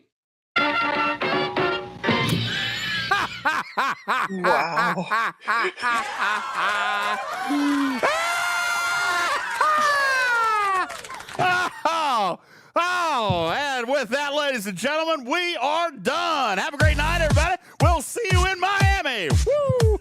All right, now, yeah, that was an epic takedown right there. Thank you. You're welcome. Raboski says, well done. Omicron says, ooh, that was dark. Captain Bull's sitting in the corner crying. All right. Because he knows it's true. All right. Listen, pal. Well, everybody knows get Captain Bull's mom has great cookies. Captain Great cookies. Bull, why did you let this is neutral territory. We are not supposed to be having server politics. Just because server 15 is fighting over Bull's mom does not mean it gets to actually bleed over here into the podcast, okay? Anyway, oh no, it's been clipped. Oh, in the audio. Pal says, you do realize that the cookie aisle at the grocery store sells the same stuff for less money. Listen, that's fine, but it's the same exact reason I buy popcorn from the Boy Scouts. A, it supports an organization that I support, and listen, they're Thin Mints. Like, you can't duplicate the original. Okay, can't duplicate the original. I mean, you can, but I mean, then people know you're buying a knockoff, pal. All right, embarrassing. Then people know you're buying a knockoff. This coming from the woman who just ordered 100 chickens. Okay, you didn't shut that down. I thought you were going to shut that down. Those chickens are all going to die.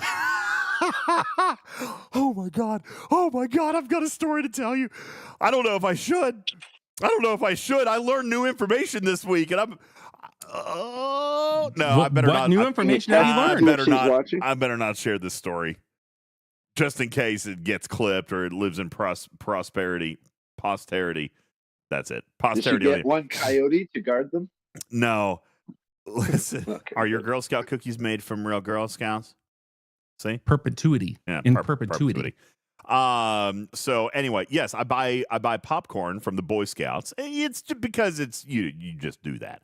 You just do those things. So For the today children. I ordered $110 worth of Girl Scout cookies from Captain Bull. And he sends me a message. He said, "Wow, that order was impressively large." Thank you, buddy. It was good. It was good. Podcast can't even see the rails at this point. It was just Girl Scout cookie, and I was acknowledging the good work done by one of the dads in our chat. You know what, Captain Bull? You should be proud of yourself, supporting your daughter like that and peddling their Girl Scout crack all over the internet. Okay, good for you, being a supportive and loving father. I will always support that. Anyway, back to the game. Oh, yeah. So, big things happening today. Thank you for not letting me tell that story about the rabbit. Anyway, back to the... I'm going to save that for later. I should probably get clearance on that Is it story. the animal or the other kind? What? You're talking the wine bottle opener, right?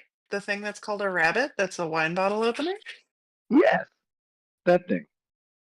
Oh, that's a stretch. No, we don't go there anymore. Ever since we completely ruined the show with What is wrong with you guys?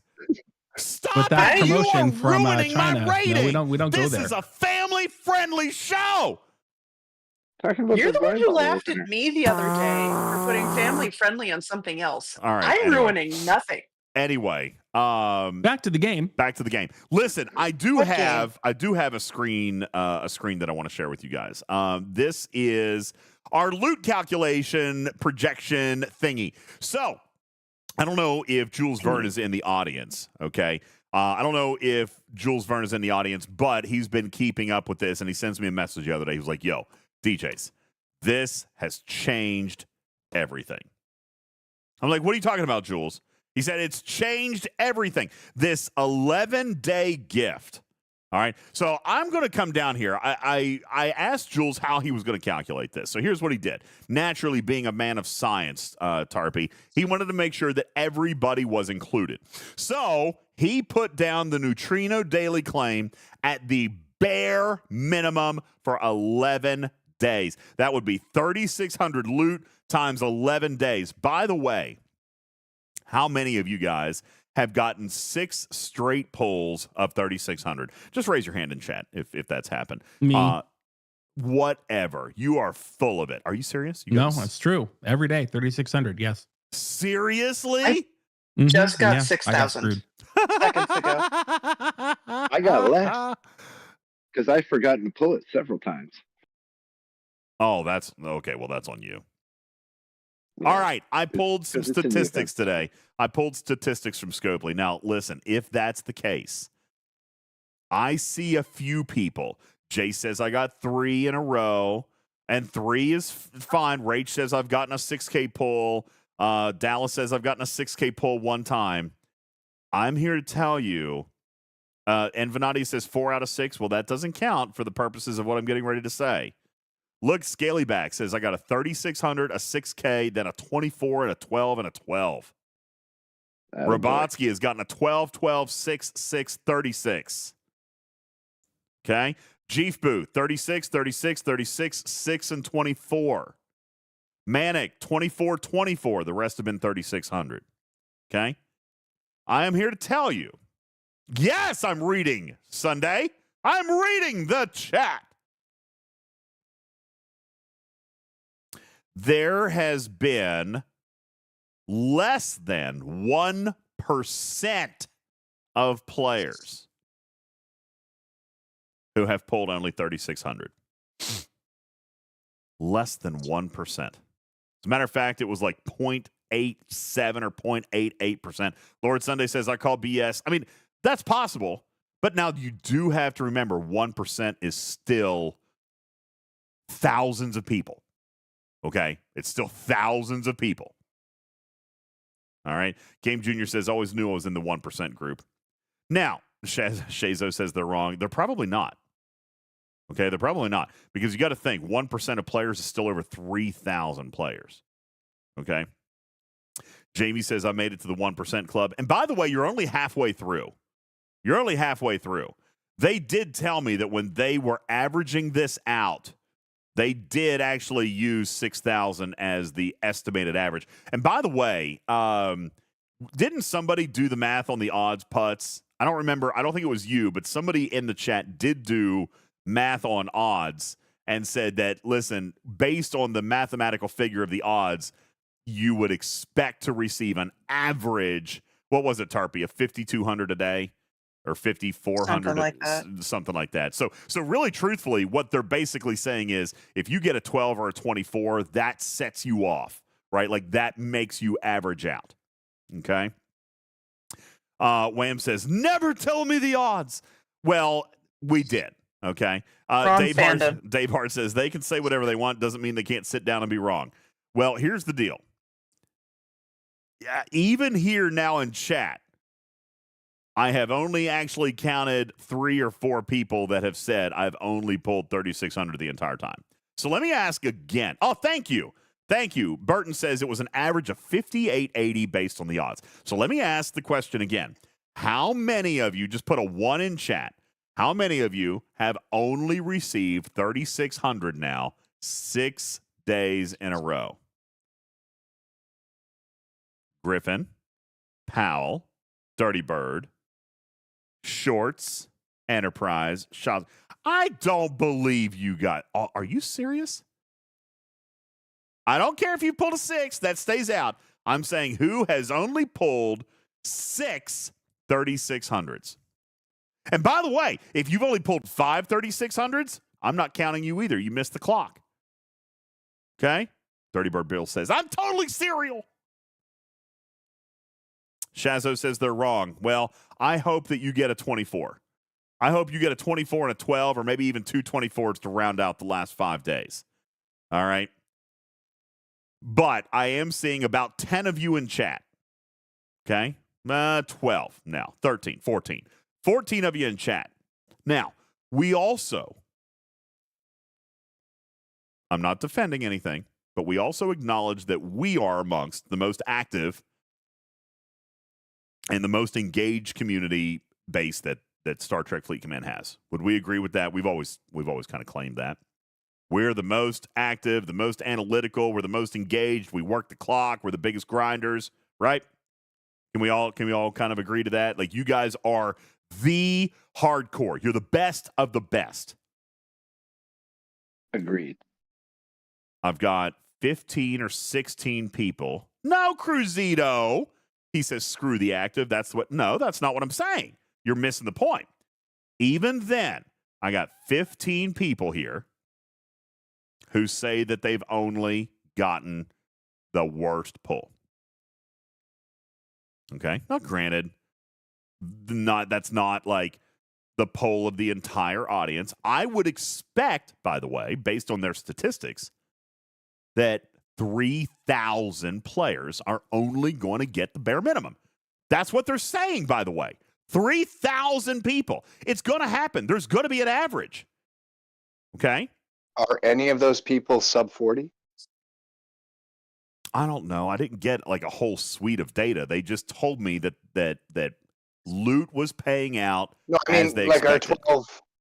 The people in our chat there who gave their, are our numbers showing any kind of correlation between sub 40 getting higher amounts? There's probably no way, with a very limited amount of data, there's probably no way to be able to tell that. Okay. Now, that being said, Jules Verne said, I am going to absolutely only count the minimum. He says that's what's right. Okay. I agree with that. Me personally, I probably would have used the average based on the mathematical formula of saying, okay, everyone's going to get roughly 5,800 a day. That's how I probably would have done it. Jules wanted to be more conservative. Okay, he's saying 3,600 a day. If somebody has the worst luck ever, then this is what you're guaranteed to get, is 40,000 loot. Well, that wouldn't be enough, by the way. I said when this thing was announced that they needed to come up and supply 80,000 loot, right? They needed 80,000 loot to get the basic minimum Ops 39 and down free to play to 180,000 loot. Agreed? That's what we all said.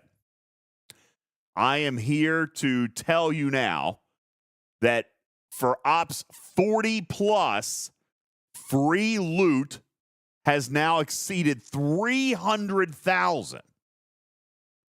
And that based on the bare minimum math, we have now elevated sub 40 free to play to 161,000 loot, which means we're only 19,000 loot away. Okay? Now, if the math holds true and you guys have 5 more days to pull a 12 or a 24, you're at the 180. We also still have 3 more days of events. All right. I am not expecting any surprises. But then again, look, I want you guys to point out, I want you guys to see a couple of things here. Okay. This Hirogen and the Lostals event yesterday, if I'm not mistaken, they were not in the original calendar, right? I don't think they were. The comp chest for stability issues, okay, dropped 12,000 today. All right. So again, when we're talking about when we're talking about some of this loot and some of the events that are being added, there could still be something that comes this weekend. All right. But they have made an effort to get players to the 180 that I demanded. Now, Dallas says the event store is still trash. That's debatable. I actually disagree with that. The stuff that they added in, I mean, if you have everything, then fine. But you still don't have all the officers. I mean, unless you pay for it. It's not trash. It's not trash. It has the whip in it. Well, Dallas says 0 value for me because you bought everything. Okay. And that's fine. That's one thing. Okay. If you've bought everything, that's different. You can't say that that's trash. It might have a fair comment is 0 value for me. Totally a fair statement. Okay. That is a fair statement. But it doesn't make the event store trash. Okay. You've got good officers. All right. You've got new cosmetics in there. You've got ship parts in there. Yeah. Protector mats. Okay. You've got a lot of stuff in here that's never been there before. All right. You've got Vindicator blueprints to speed up that path. I mean, this is the best store that we probably had in a couple of years as far as fresh content revamp. All right. You got Dolomite particles in there. That's right. I forgot about Dolomite. All right. And I feel a very strong concerted effort from Scopely to get to the number that I insisted was a must-have number, which was 180,000 for any well-engaged, perfect participation, free to play. Okay? Which, by the way, that was what I demanded. Okay? 180,000 SMS based for 100% of players. Well, the only thing that they did that wouldn't necessarily hit that nail on the head is this neutrino daily claim. Because there's RNG. Now, here's the question. And I find this to be a legitimate and serious question. There are a number of officer pull chests in the game. Hang on, Cruzito. Then they did RNG to say that they can have a chance. And you know what? You're right. Okay? I agree. But then I was also reminded of a conversation by another player, not in dev chat, by another player that says, yo, DJ, I feel like sometimes we want our cake and want to eat it too because we, a very frequent amount of times, and I know when he's talking about, have talked about officer recruits and how we demand the lottery chance pull. Okay? We demand the lottery chance pull. meaning that they will actually go in and decrease the odds on the number of general polls every single day just to make it so that there's a lottery chance, because everything's got a balance. But players love that dopamine hit. Players, Cruzito says the lottery chance poll has to be bonus the status quo. Or you mean in excess of? You realize that's not how it works. They do it based on mathematical odds. That's why we just did what we did with the loot. All right. They basically say, okay, based on X number of polls, this is how many shards you're mathematically expected to receive. So when you say a full poll is a lottery chance, it is a lottery chance. But don't think that along the path, 10 or 15 or 20 shards was removed from your daily acquisition to pay for it. Mm-hmm. Okay? That's real. So when we look at this neutrino daily claim, I suspect that we could have had one of two options. Jeefbu said it's all about expected value. Is that what I'm saying? Yeah, pretty much. Okay? As a matter of fact, 6,000 loot for 11 days would have been 66,000 loot or enough to get to the 180. Okay? Honestly, that's what I said the day that Jules was on this stage. 60,000 loot is what they needed. Now, by the way, they didn't give me the option, Cruzito. I'm not saying that I chose this. I'm saying this is what I know happened. Okay? I said they needed 60,000 loot. Had to have it. Must have. Required. Otherwise, fail. They said, okay, we're going to give you 40,000 with the chance to get 100,000. Now, nobody's going to win 100,000. Except maybe you will. What happened to the people who pulled? Look here, Scalyback has pulled 60,000 out of it already and still has 5 days. Dang, really? That's good. Yeah. He's pulled a 24, a 12, and a 12, and 2 6s. That's 30. It's 60 grand. He's pulled 60,000 loot in 6 days. He's averaging 10 a day. Now, don't sigh, Polish Prince. This is what I'm here to tell you. People always get fussy about RNG, but then when they don't have the lottery chance, they complain about that too. I'm here to tell you the math works in this case. Moredead says, so what you're saying is only a very select group of players get to influence the game for the rest of us? What do you mean by that? If you're talking about Pack, then sure, yeah. All right, if you're talking about me, then sure, yeah. I influence the game a great deal.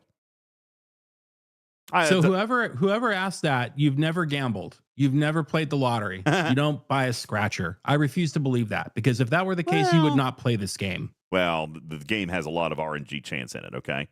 Yes, it sure does. And you've got to believe in it in order to have a good time playing this game. Well, that's true, too. All right. Lord Sunday says, Pack, a secret council unelected to make decisions. Let's not open that sore topic. I have chosen not to be secret about my involvement in that. Hell, that was my passion project Sunday. I worked to found that council. I worked for years to found that council. Okay? So I am very happy that it's here. B, the rest of the members who choose to remain anonymous, I don't blame them because you guys are brutal. Okay? I don't blame them one bit for choosing to stay anonymous. You guys are brutal. Okay? So I don't blame them one bit for choosing to stay anonymous. All right? I've seen some of the comments targeting Pack. I don't blame them one bit for keeping quiet. All right? Secondly, when you say unelected, that's ridiculous. This is not like, governance. And it's a player advisory council. We get to have conversations with the writers and the designers. That doesn't mean we're writing the game. I had to say this to somebody the other day. They were blasting Pack. And I'm like, well, what do you think we do? Let me ask this. Yeah, the game is not a democracy, okay? But let me ask this question. What do you guys think Pack does? Like, this is a real... And by the way, I'm genuinely serious. Do you guys actually believe? And by the way, I totally believe that there are people out there that think Pack writes the game, because there are also people that think moderators are game designers. And also there are people out there who think that Jess needs to fix her code. Okay, there are people out there who totally believe absolute ridiculousness. Okay? That's fine. You're never going to fix that. But do you actually, is there the misconception that Pack writes the game? Because that is not the case. Here's the role of Pack. All right? And by the way, it's exactly what I always wanted it to be. A player advisory council, someone who sees content 3 to 6 months in advance to provide insight, suggestions, changes. And by the way, I said suggest. Sometimes Scopely will or will not accept that feedback. For example, I will tell you now, without being super detailed, I have already told you that there is a feature coming next month that I am happy about, right? I have told you that there is a feature coming next month that I am looking forward to playing. Okay? Greatly anticipating is the direct quote. Yeah, I am looking forward to it. I think that it suits me and my play style, and I will enjoy it a great deal. Mining. However, no, it's not mining. However, all right, there is another piece of content that next month that I have very plainly and openly stated, I will not support this. If this is what you do, I will buck it. I will rail against it. I will discourage people from using it. I will not endorse this feature. They told me right then and there, we are not canceling this feature. Okay? So there is something coming this month that I am 1,000% against. And perfect. And I'm stuck on a ship with you for a week while it rolls out, and I'm going to have to deal with your bits again, like last time. No, it's not rolling out while we're on the cruise. I will be involved in meetings, no doubt, while I'm on the cruise, trying to sideline this terrible feature. Okay? But I've already been told it's coming. All right? Pack is going to throw you off the ship. Pack is going to throw you off the ship. Pack sees early, makes suggestions, advises them. Whether they choose to do it or not is completely up to them. It is their product. We are simply here to review it early and provide potential pitfalls and or reaction from real players that are going to like or dislike something. Okay? So you're saying Pack is a focus group? Yes. That's exactly what it is. And for example, there's if you like the cookie, or red if you don't like the cookie. What? Like a focus group. Never mind. So, I don't know what he just said. Are you smoking? Smoking. There's another feature that comes this month. All right. It's a smaller feature, more of a, I'm still going to call it a feature, but there's another piece of the content that I think is great. I'm going to love it. All right. I am afraid that the great this month is going to be drowned out by the bad. We've seen that before. We've seen that before. Okay. So here I am on Pack campaigning to not release this feature. I am going to lose this battle. Okay? Just telling you right now. I'm going to lose this battle. That's their choice. Told you you're going to lose. They've already told me I'm going to lose. They've told me it's not even up for discussion. Okay? That's Pack. I get to influence a lot. Okay? And I have, let me ask this question. And I don't mean this, I'm not asking for pats on the back. I'm not, because I already know the answer. But I'm hoping that being the second largest content creator in the game, that we're number 2, that you guys would have a little bit of faith that I do more good than harm. If you believe that, then you will believe when I tell you that I make a lot of change for good into the game. I don't win them all. Okay? I don't win them all. I am going to lose this thing that is happening this month, and I'm not going to be happy about it. I'm not going to like it. And by the way, the other anonymous members of PAC agree with me. But I am the one who is willing to come out and say, hey, I'm the face of PAC.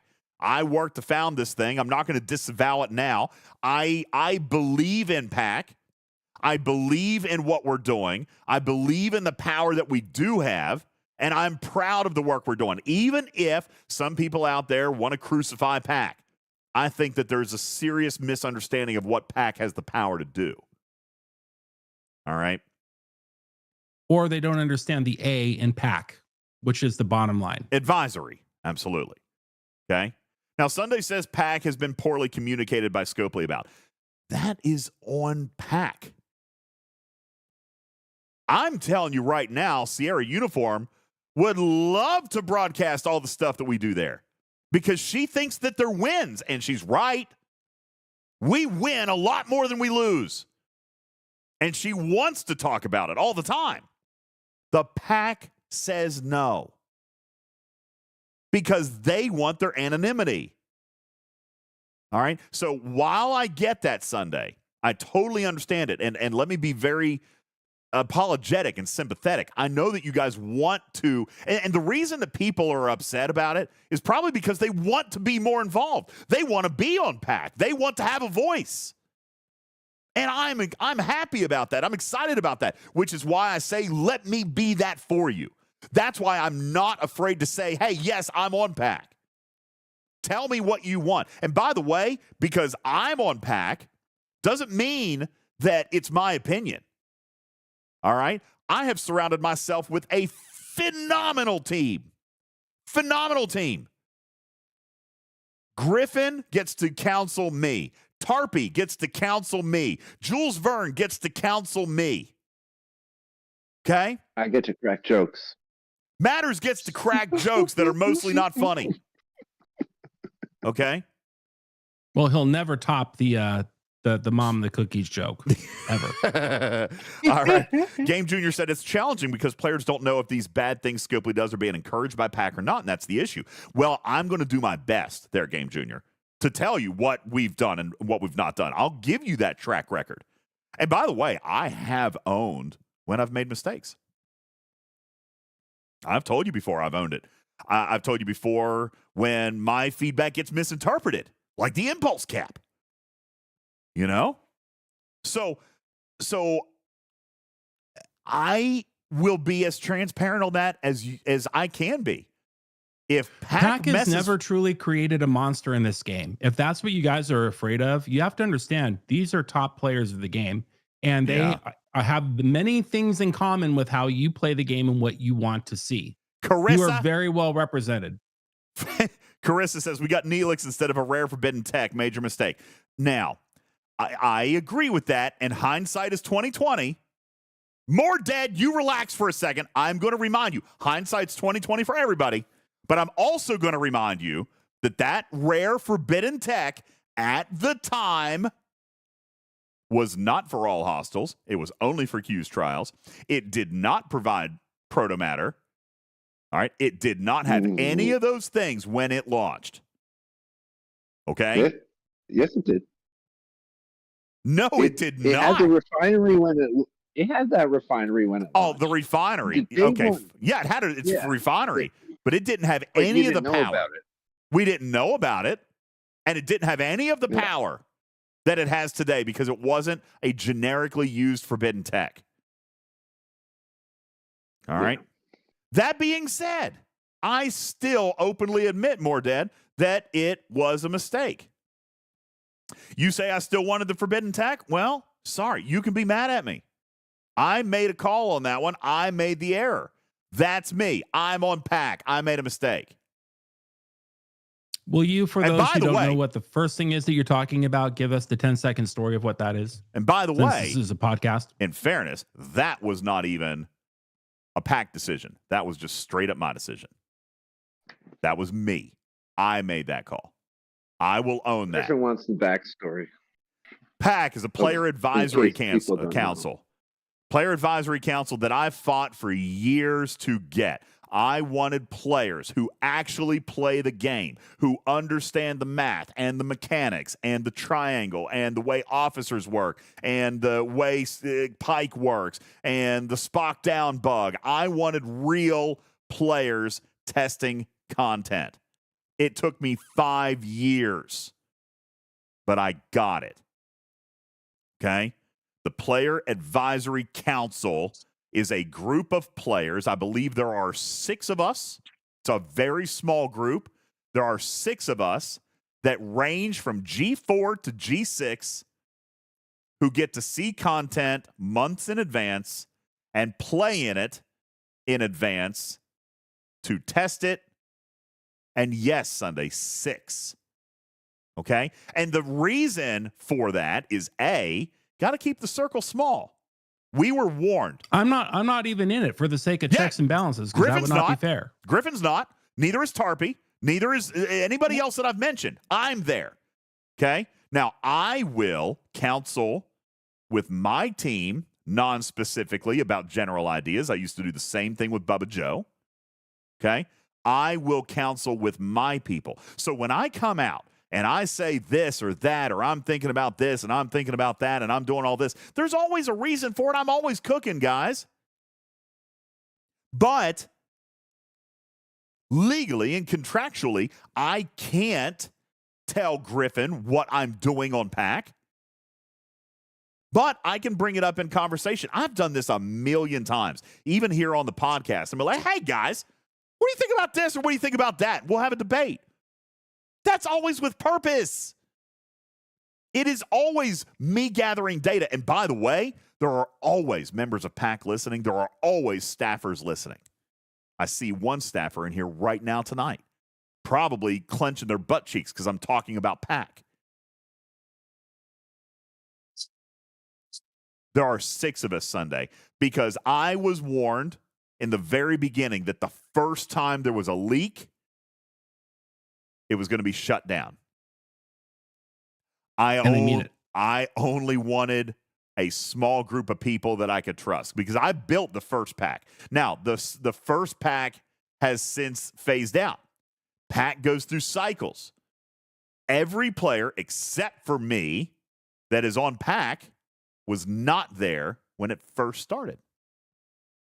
They cycle perspectives and players based on their ops and their engagement in the game. I am the only person who was still there on the first PAC. There has now been 3 versions of PAC. 3 different councils, if you will. Should I have not have turned down that black rose? Is that what the special invitation? All right. Did I miss? Never know. Abe says that's exactly how advisory councils work in business. Good. Carissa says, can we volunteer to join? Absolutely. Absolutely. Be active. Because guess what? Every single member of PAC has been selected and chosen by Scopely for their visibility, for their intelligence, for their conversations, for their suggestions, for their ability to communicate. Okay. Oh, communication is key. You can't just be an arguer, complainer, and not a listener, for sure. That's why I'm not on it. Exactly Same. why. All right. 2-PAC was the coolest iteration. Agreed. All right. Loston says, intelligence, you say. I'm out. All right. I'm glad that you guys are curious about this. Honestly, I'm genuinely glad about it. I'm glad you guys are passionate about it. All it does is tell me that you want a voice. I'm here to tell you I am that voice. Okay. And anybody, not even in PAC, but even in dev chat, any moderator, Griffin is in dev chat, Jules Verne is in dev chat, any of these people who are just in the general dev chat, they will tell you 100% unequivocally that even if I disagree with feedback, I always provide it. Even if I hate it, even if I think you guys are dead ass wrong, I will relay your feedback. Tarpey, you've seen it. because you compile the documents that I turn in. Yep. I don't change those. Tarpy is like our recorder. Listen, if you want to make sure, and I don't mean to throw her under the bus here, you want to make sure something gets in front of me, Tarpy's your girl.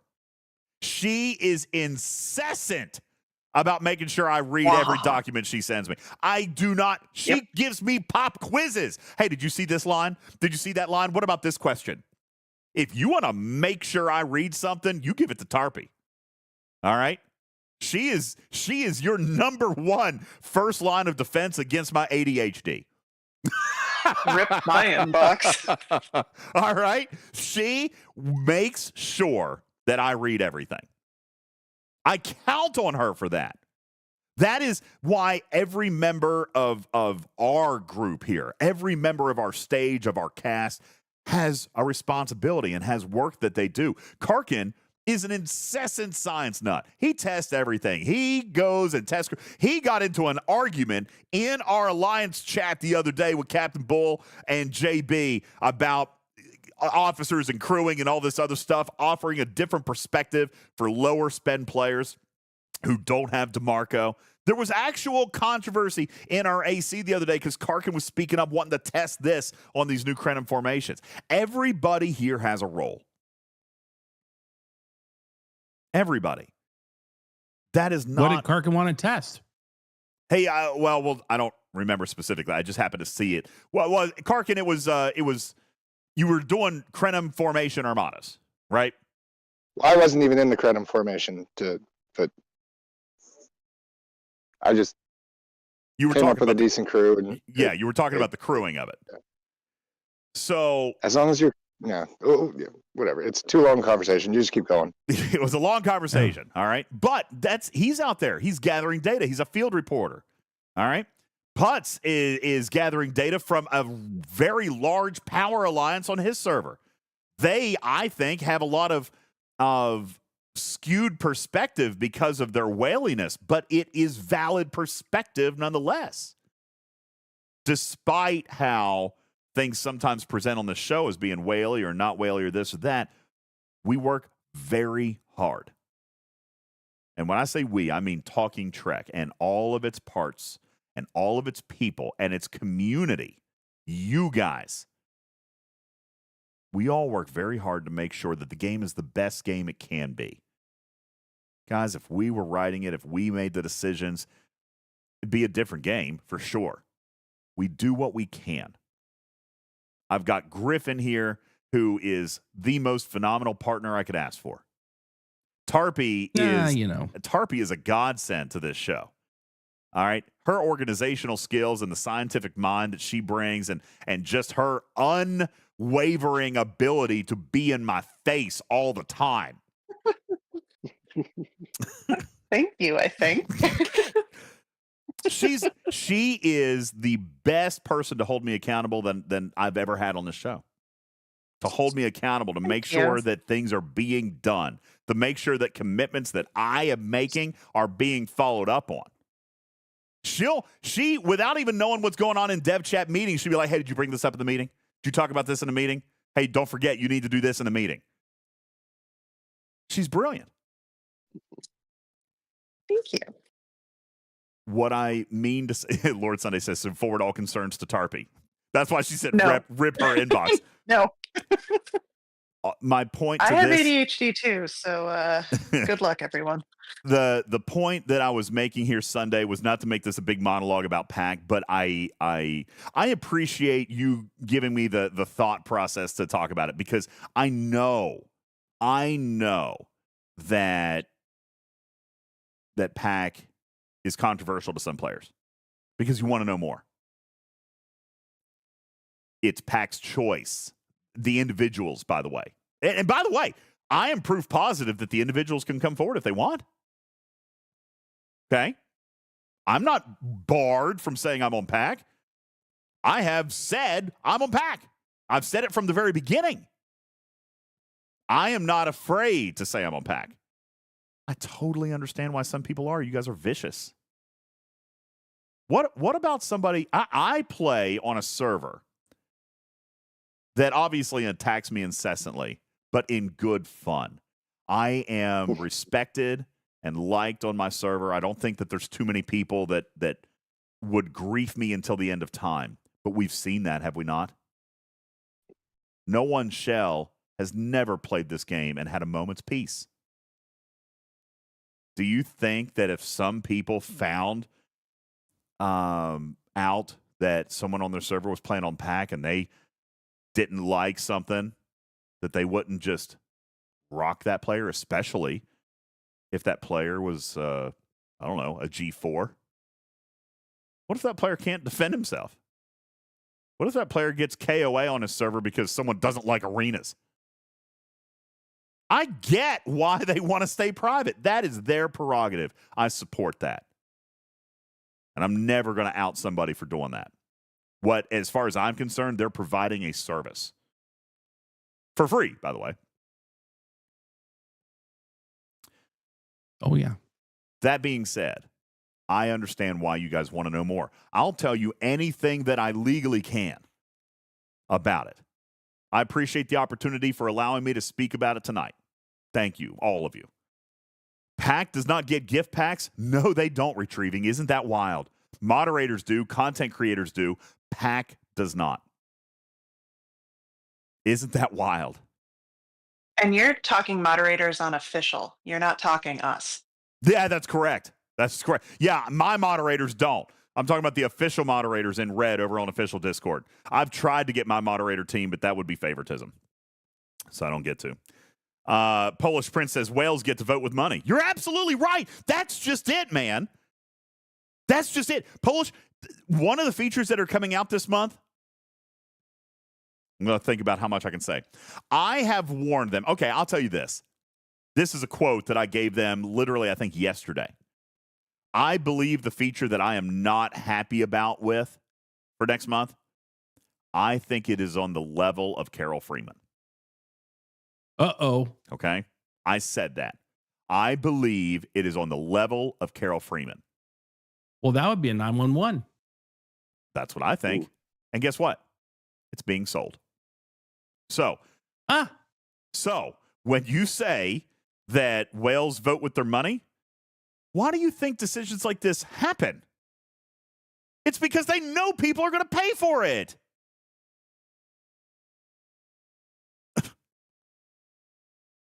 Which is also why I want to fundamentally fight against it, because, again, I think we're just now getting to a state. I'm going to say too much. I think that this game is in better balance today than it was 6 months ago, better than it was a year ago. And I'm afraid that the new feature is going to upset that apple cart. Okay? Oh, really? Yes. Well, the more you talk about this new feature that's terrible, the more I like it. You would, because you're going to buy it anyway. You see what I'm saying? That's what I'm upset about. Okay? Exactly, Fisty. If it's Carol Freeman important, it's going to create a FOMO that will be hard not to buy. Welcome or to Max. You said Max wrong. Welcome to the business model. Okay? So, anyway, that's what new features do. The game changes every month, and I get it. I do. But I like incremental change. I don't like a Carol Freeman coming out and literally invalidating all previously set content. I don't like that. You know? Well, other former panelists of this program would call it selling solutions to created problems. Yeah.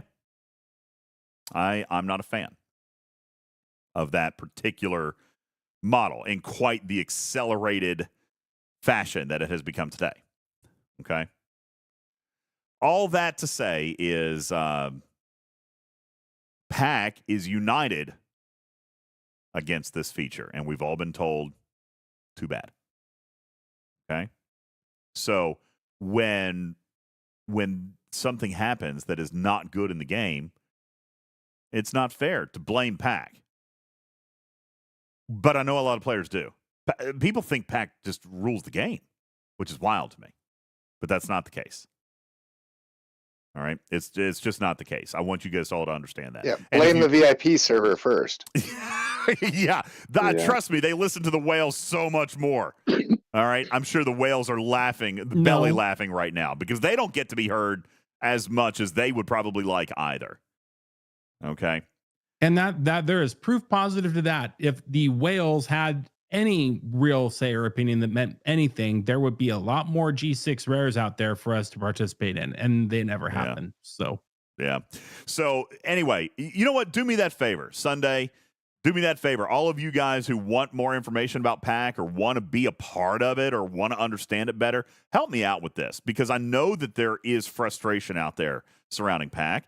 I don't want there to be, but at the same time, I know that people want to know more, and this is just all that we're going to be able to give right now. But we certainly don't get to be the end-all, be-all when it comes to game design or decision-making. All right. Where best can we go to learn? A bunch of mostly redacted documents via PDF. Where can you go to learn more? Nowhere, really. I mean, there's not a place that it's documented or anything. This is a private council.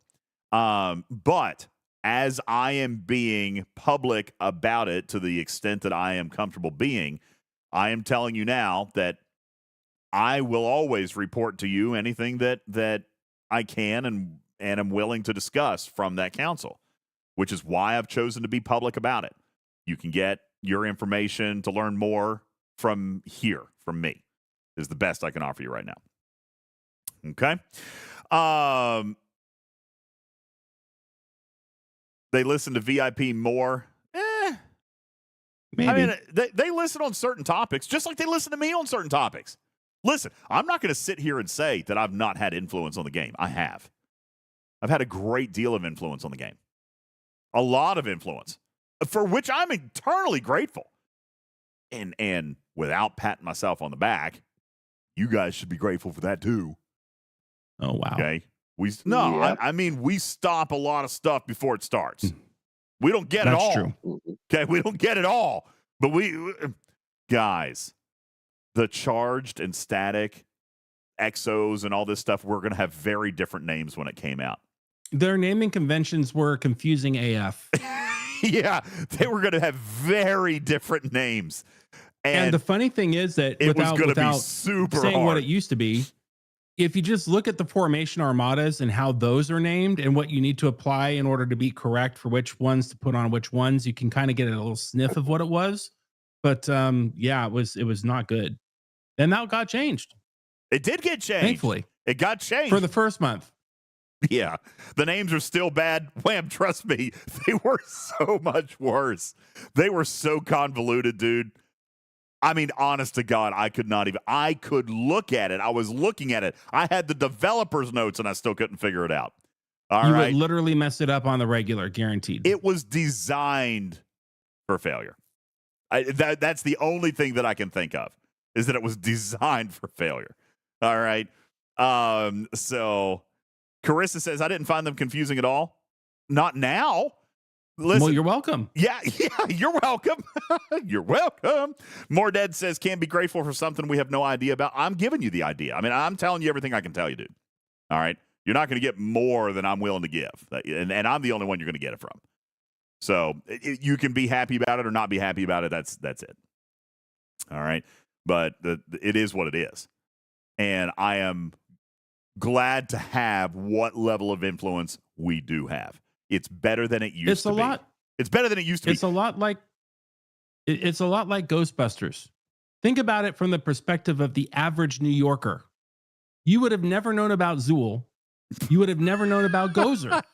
You would have just seen a giant marshmallow man walking down the street, destroying your church, and then he gets exploded into this giant whipped cream marshmallow goo. Yeah. And you're just clapping like, I don't know what just happened, but thank God that marshmallow thing exploded. Because if it didn't, I would have definitely had a terrible day tomorrow.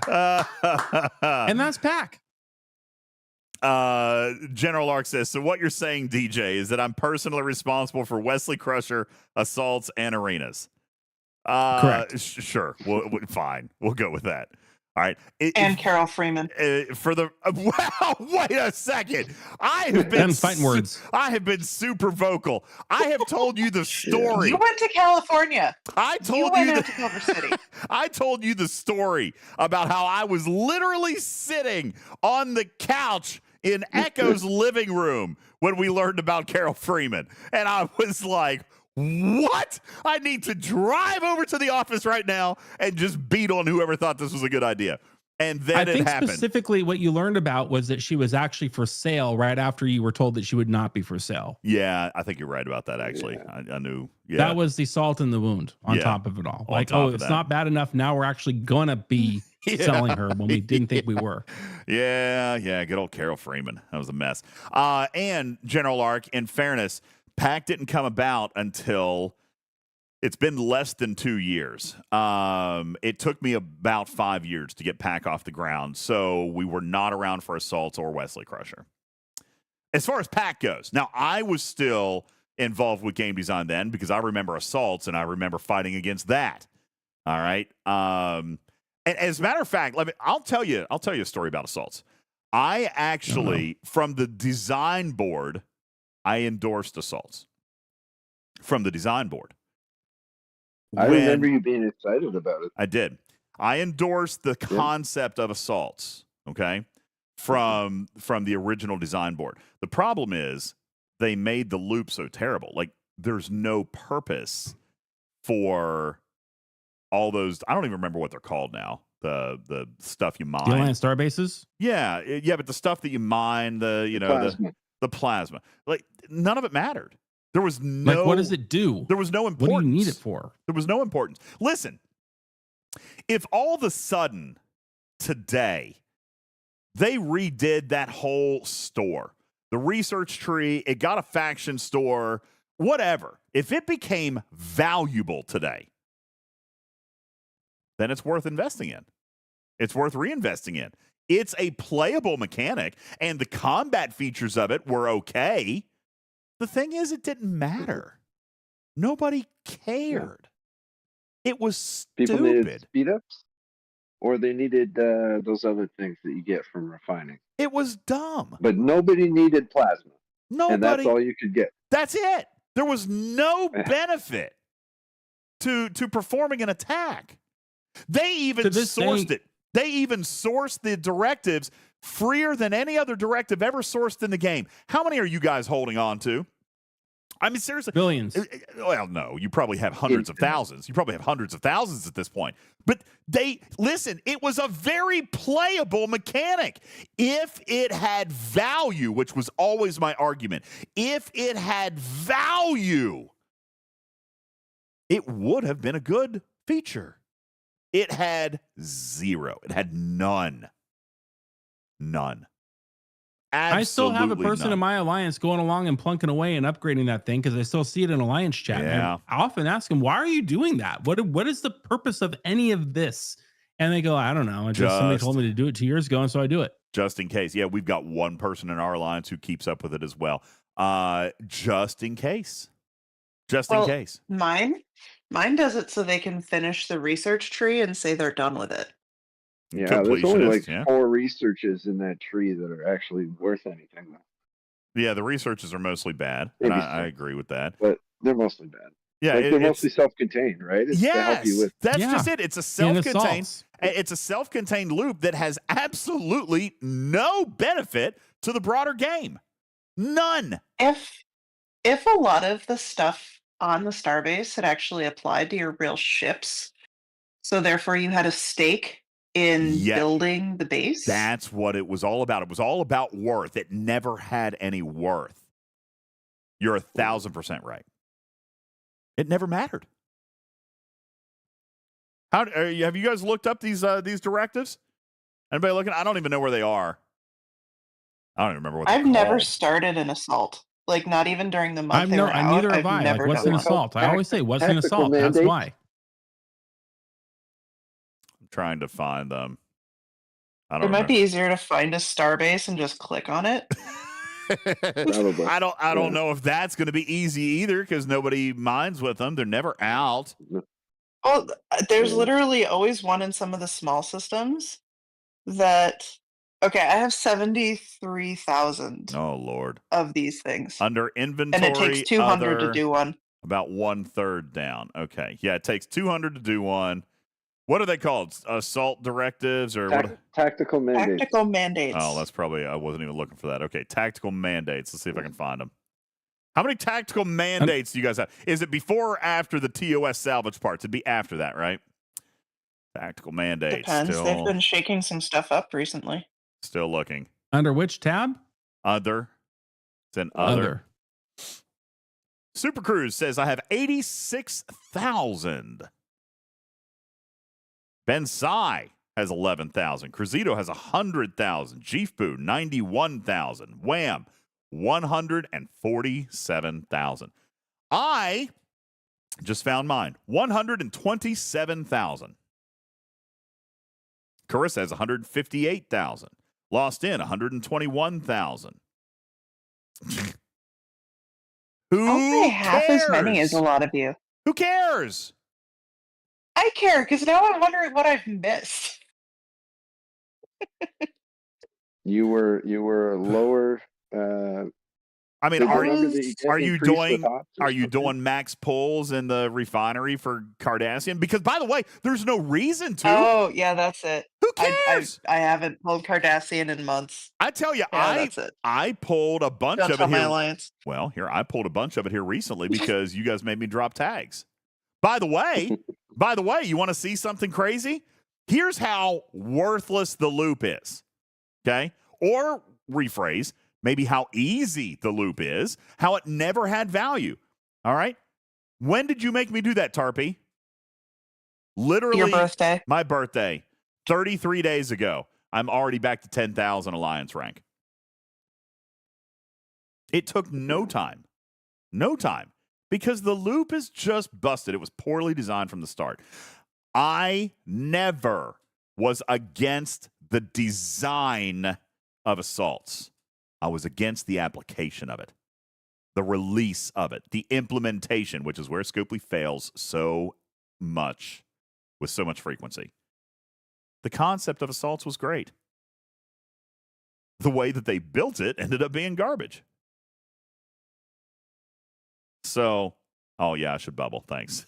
I'll throw a little shield up there. Thank you for that reminder. So, anyway, you want to blame me for assaults? That's fine. I have had some of my largest knockdown, drag them out fights with Echo on assaults. Also because I knew what they could be. I knew what they were built to be. And this is what we got. I saw assaults months before it ever came out. The design was great. And then just like the last 2 or 3 months of it, they were just like, yeah, we're done with this. Just put something on it and let's roll. It's kind of how it went. So. A lot of their content feels. Well, I mean, bandwidth is an issue. Bandwidth is a legitimate issue for them. They run out of time. And so then it gets rushed at the end, and we see evidence of that. Mm-hmm. Okay. How much more money could they make if they actually waited on some of their really good stuff? You know, here's the thing. I don't know that we say that like it's common sense. But then there's whales out there that buy anything and everything that's put in front of them. So why wouldn't they just keep jamming packs out? You know what I'm saying? And I don't mean that with any disrespect. I mean that with no disrespect whatsoever. All right? If that's what you want to do and that's how you want to play, that's great. That's fine. All right? But and I think that there is more revenue that comes from that channel, from that angle than we might expect. All right? There are players out there. Well, there are players out there that spend thousands of dollars a day on this game. Thousands of dollars a day. Like, they exist. We've got players, plural, who are now in 7 figures in spending on this game. Ooh. Wow. Holy. That's a lot. Plural. Griffin. Don't look at me. No, not Griffin. All right. And listen, I've got pergolas to build, pal. Come on. I am not, and again, no shame. And by the way, no ill will to Scopely on making their content just engaging enough for players to be willing to do that. Right? You like what you like. That's you all like there what is you to it. like. And why shouldn't they continue to sell those people things? So, it might feel like common sense to us, Tarpy, but the data suggests otherwise. Well, I get that, but those people would spend the money anyway. Like, arguably, they'd still spend the same amount of money, but then you'd have more people like me, Matters. Well, they wouldn't. A lot of the people in the audience that would spend more money than we already do. To the tune of $1 million? So, if what? no, but the same people who are already doing that would still be doing that. Not if so they are in fact still losing out on money. No, not if they slowed the release cadence. That's just it. They feel pressure to release features monthly so that there's new packs that they can sell monthly. If you drop that back to a quarterly release schedule, there's only so much you can sell. All right. I never said they had to drop it back. Because those players, they're done with their progression too, by the way. They can no longer spend on progression. The only thing they can spend on are new features. They could buy me stuff. I'd be okay with that. Well, sure. Okay. Not loud. Yeah. So anyway, it's anyway.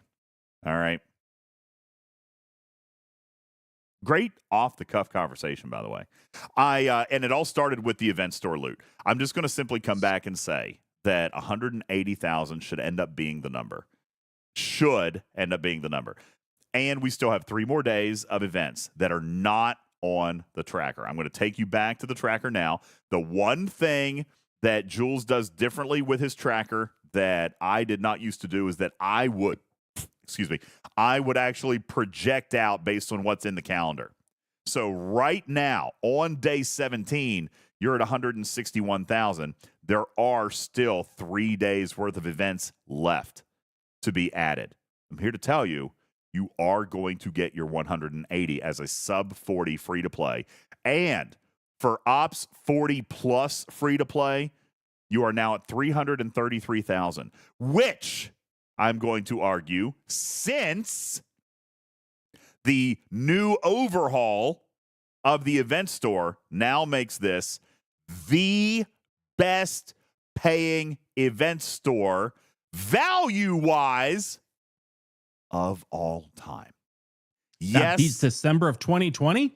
Well, here in December of 22, we had 648,000. However, what I'm pointing out is what the loot buys you. They have added more stuff to the store, and it has become a little bit more expensive, and they've released less loot. But 180,000 is this new benchmark, right?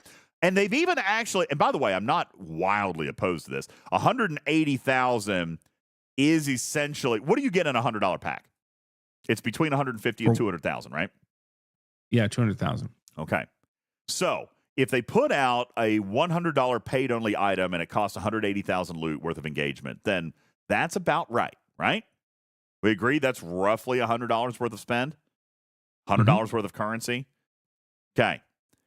Free to play are going to have already hit 335,000. That's without any leaderboards. I've seen some people in the chat who are free to play who have already hit 400,000 and 500,000 loot. That's more than $200, maybe $300 worth of packs in event store currency. This does, in value, surpass December of 22 because you didn't have the $100 packs worth of stuff in the store at that time. It was just officers. Now, there is argument for that, right? Like, because you could max epic officers in an event store. Okay, you could max an epic officer in a 650,000 events. Sorry, a rare. I meant to say rare. Yeah. You could max a rare officer with the event store loot from DS9, for example. Okay, so maybe that was more value to you. Maybe you look at Alexander Dane and you wish you could have done that, right? Maybe you're looking at the Mariachi Qs and you can now do that. Okay.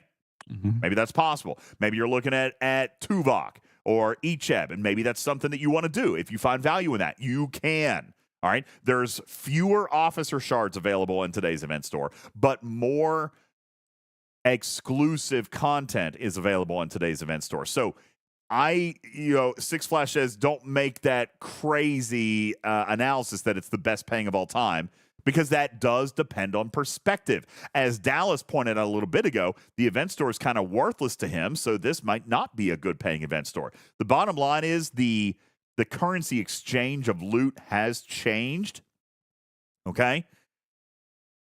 Whether that's good for you or not good for you is kind of like most things in this game that have adapted over time to whether or not they're good for your account, and that's going to be a personal experience.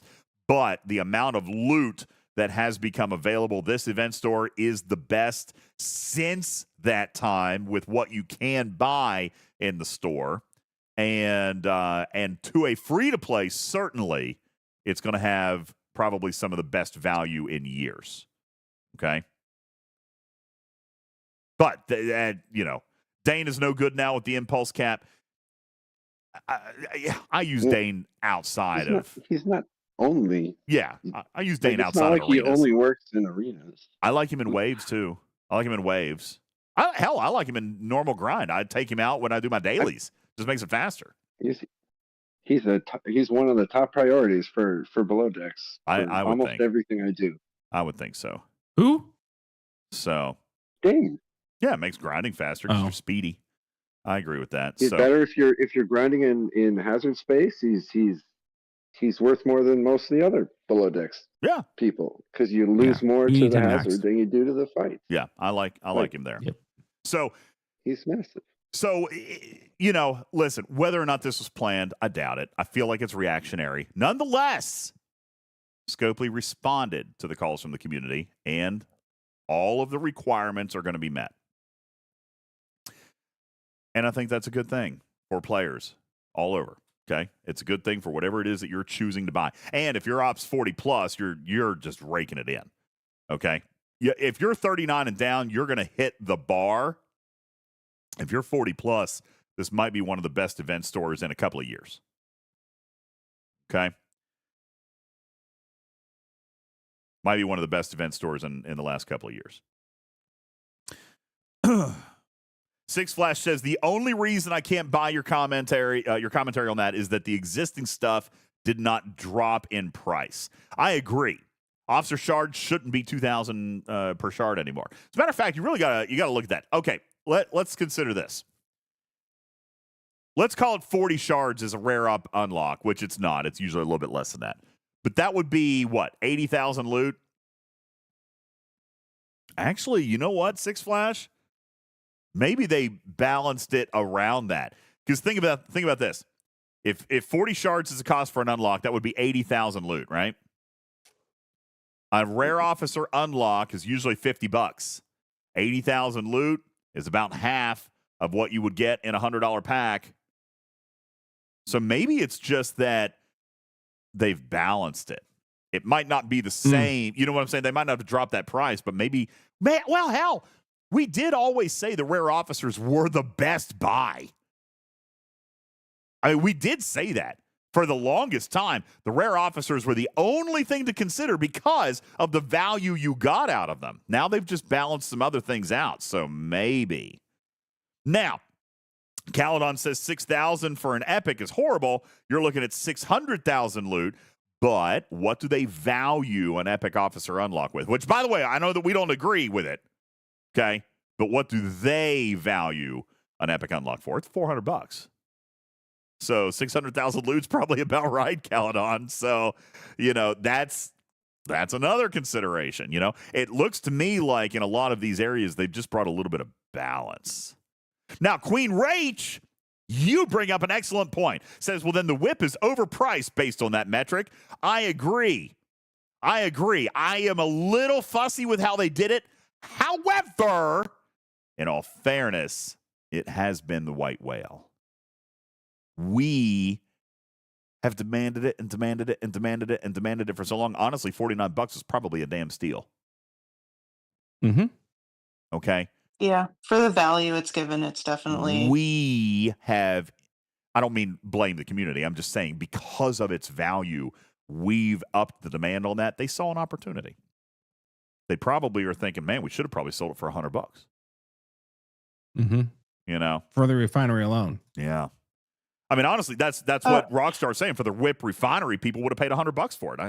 I agree. TJ says blame Pack. Sure, blame Pack. By the way, I've asked for the whip in the event store for like the last year. All right, they haven't listened to me. I honestly think this was a hammy win.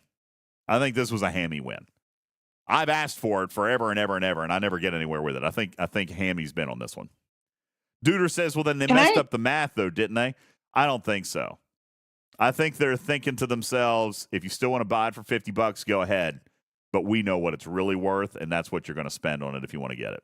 We know that free-to-play weren't going to spend $50 on this thing, so it's worth $100 to a free-to-play, and it's not, I mean, it's free currency, like, so you're earning it, you're grinding it, you're not paying money. We feel like you guys have said that it's worth $100. I think it was on purpose. I think it was on purpose. Can I ask a question on some of that math for how much things cost? Sorry, hang on. TJ, what a jerk comment. I have to, sorry, Tarpy. I'm also reading chat. You're fine. He says, if we can't blame Pack for getting the whip, can we thank the #1 Star Trek Fleet Command content creator? Yeah, sure, fine, do that. Fine, go do that one. You're going to bring burn cream with you, how did this even Make start? sure you bring that with you. Why do you guys insist that on reminding me every day that I'm #2? Why? I think you started it, actually. I started it? No, I don't think I Yeah, you called us #2 yourself, and it just took off. I did not. I think I think I blame Dr. Juby. I did not start isn't this. Everyone saying it ironically? Lord Sunday says, how are you actually #2? Ask Juby. Ask Juby. I thought it was just like a funny thing because Juby's just going to say clearly the best content creator. You guys say it was all me. I don't think so. You guys are going to have to find evidence. Okay? You guys are going to have to find evidence. All right? Come on back. Thank you, Ben. He says, I think you're #1. Thank you. I appreciate that. Thank you, Sunday. You're my #1, too. Mwah. All right, Tarpy, your comments, and we'll get ready to... Oh, God. It's midnight. This is what I knew was going to happen. It is. I knew this was going to happen. All right. Not my fault you started at 9:45. I thought you were going to start at 8:30. You weren't ready at 8:30. You weren't ready at 8:45. I was ready at 8:45. You said, hey, I'm not done with dinner. I need more time. And then you got distracted. And you got cold, and then you complained. No. You were not. You said I'm ready at 9:03 p.m. Don't put that ish on me, sir. Okay, don't put that. 9:03 p.m. I was just typing to tell you not to rush. I'm tired, and I still have more to pack. Yeah, this was a bad idea tonight. Yeah, and I have to work tomorrow. Yeah. Now that you cussed at me, I'm going to go to sleep. Seriously, too much to do. Not enough time. I'm not doing a show. He told me we'll have plenty of time Saturday to make it up. And I got to tear the studio down still. Oh my God. He told me to get my together. Anything. He told me to get my That's what he said. That's literally how it ends. Look, that's literally how it ends.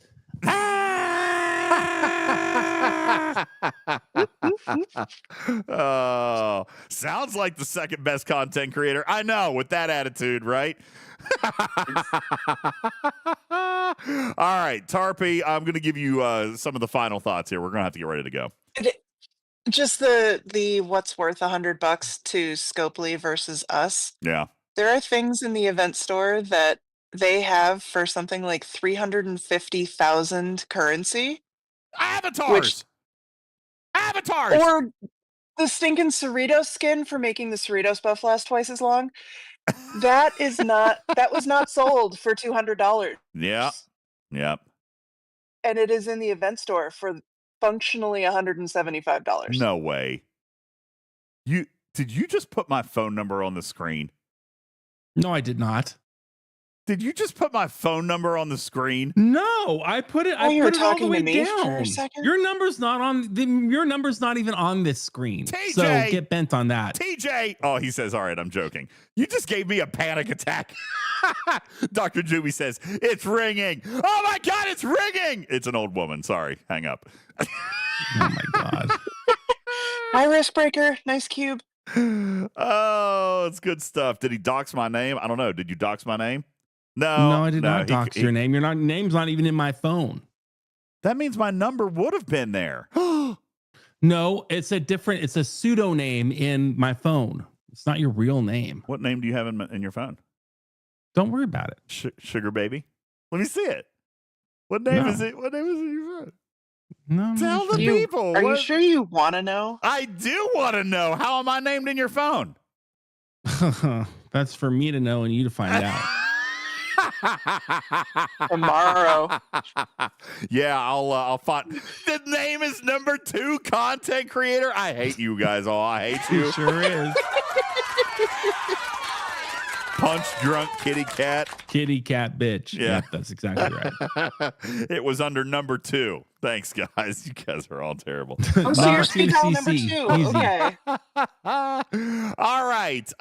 Listen, we talked about the daily neutrino gift. We've talked about event store loot. Some of the value that you should be looking at. We inadvertently talked a little bit about pack. It was a great STFC conversation tonight. I am going to give you about 5 minutes in chat to ask any of your questions. All right, we'll do that. Taffman, thank you for your tier 1 resub. Thank you for that. Also, Madam Stargazer and E Double Sharp with the tier 1 resubs. That puts us now 54 PP points away. 50. I love it. For Tomcat says, oh. Oh, that's mean. What did Tomcat say? I don't want to read it. I don't see I it. don't want to read it. Oh, Tomcat, that's mean. What's wrong with you? Anyway, I'm getting whiny. It's after midnight. 5 minutes for your questions. Why did the dinosaurs die? Because an asteroid hit the Earth. Like, what's going to happen again in the year 2032? Don't panic, though. It's going to be fine. Is there any news about giving us access to older holodeck missions? I didn't know that was something we were looking for. I know that there's a lot in there already. I've never completed one of those, and I have a gazillion. Are you talking about like wanting to repeat ones that you've already repeated? Well, no, there's people that take breaks from the game. They come back and they want to play through and they're not available. Take a look at something here. So are you saying that you had to have played in the Ark to get these? No. They're arbitrarily added into the holodeck by Scopely when they feel like it. Yeah, next gen looks like it was the newest set that we got in there. That has not been something that was on my radar. So Tarpy will add it to the list, and I will bring it up in a future meeting. It'll probably be after the cruise. Who asked that? RSDJ. And where? RSDJ asked about when we can add more holodeck missions. That will likely not be in a meeting of mine until after the cruise. Okay. The solution there is the Scopely currency for those anymore. Do what? There is currency for them still available. Oh yeah, you No, earn it every month. They don't. Do we? Yeah. I don't. Yeah, I don't. It's it used to be in a 1 milestone of the battle pass every month, but it's not there anymore. No, it's in the daily pulls, but you just claim them all, so you don't see them, but they're there. Yeah, you still earn them. Wait, But I the don't- currency for doing missions? I haven't been able to holodeck? start a new holodeck mission in months. That currency comes Like, from am I tearing not up your getting that holodeck. stuff? Yeah, I've got Those 14. cube thingies. I've got 14,000 of it. Oh. Wow. No, I don't. The correct answer don't- to this solution, the solution here is Scopely should be literally putting in the story missions once we roll on to a new arc. Yeah. Like when Year of Hell 1 and 2 are complete, now we're on to the, hypothetically, now we're on to the new thing, whatever the new thing is. The Year of Hell ones should immediately go in there. And I don't know why they hold off on them for a year. Because it's not an like they're oversight. worth They any don't- value on the daily events Yeah, or they anything. don't- They just think need to about it. not wait a year. Away teams update when? No answer. Let's see. Q's Trials update when? No answer.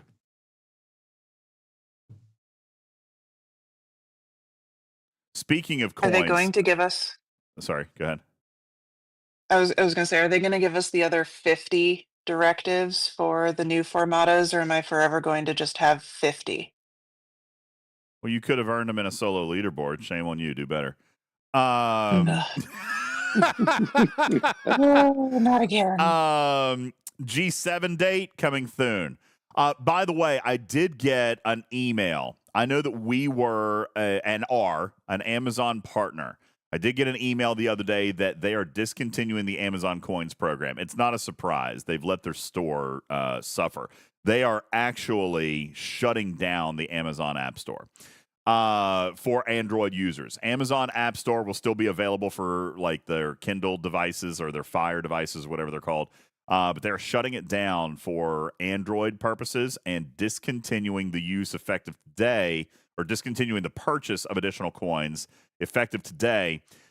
You have until August to spend your coins, your Amazon coins. This is completely unrelated to Star Trek. Well, not really. I mean, if you've got coins that you've bought from us, Amazon is discontinuing those. You've got 6 months to spend your Amazon coins. So I've got a couple $100 in Amazon coins massed up. I'm going to have to spend them. Wow. Yeah, I'm going to have to spend them. But that is something. I got that email announcement today as an Amazon partner that the coins are going away. So please be aware of that. I will remind you more and more as the deadline draws closer.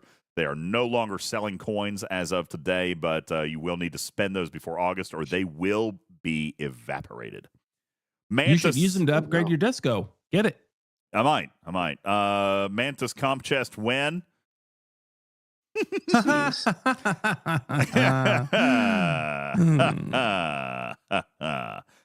Just Q says go pack for the trip. At this point, I might as well just stay up and do a show all night. I would do No. that. I would do a packing stream. I'm not doing a packing stream. Oliver's asleep and all that stuff. Scopely player feedback form when? You get them every month, dude. You get them literally sometimes twice a month. They're in your game. Fill those out. Let's see. More Polygon directives. Hammy on his last appearance said he would look into that. I know that was a conversation we had this past week. I definitely am a big fan of endorsing that. So I don't know where they are internally with those conversations, but I know that they are having them. So working on that. Let's see. Arena. Do you know if that's coming back? Arenas? Yeah. Yeah, because their thingy on the game says apologies. The arena is unavailable until further notice. Yeah. Thank you for your patience. They just suspended did they not do the EU test? No. Didn't they have a EU test? Yeah, no, they scrapped it. They scrapped the EU test. Wow. Yeah. Mm-hmm. But they're doing the exact same thing that they did last time, or so they've told me that they are working on it. And that's helpful. Arenas are a very sore subject for me right now. I have an important question for you. Have you finally unlocked freaking DeMarco? I'm going to. When? How close are you? She is in a new Syndicate Advancement event that just popped today. That's right. Yeah. Yeah. You can buy an entire new battle pass that gets a bunch of Syndicate points for you. Uh-huh. TJ says, show us. You want me to actually do it? I'll do it. I don't mind to do that real quick. Is Arena Comp coming back on Monday? I hope so. I'm actually out of Arena stuff because I didn't even play this past week. DeCourcy says, did you have anything to share about Scopely possibly buying Niantic's gaming division? No, I don't have anything to share on that. But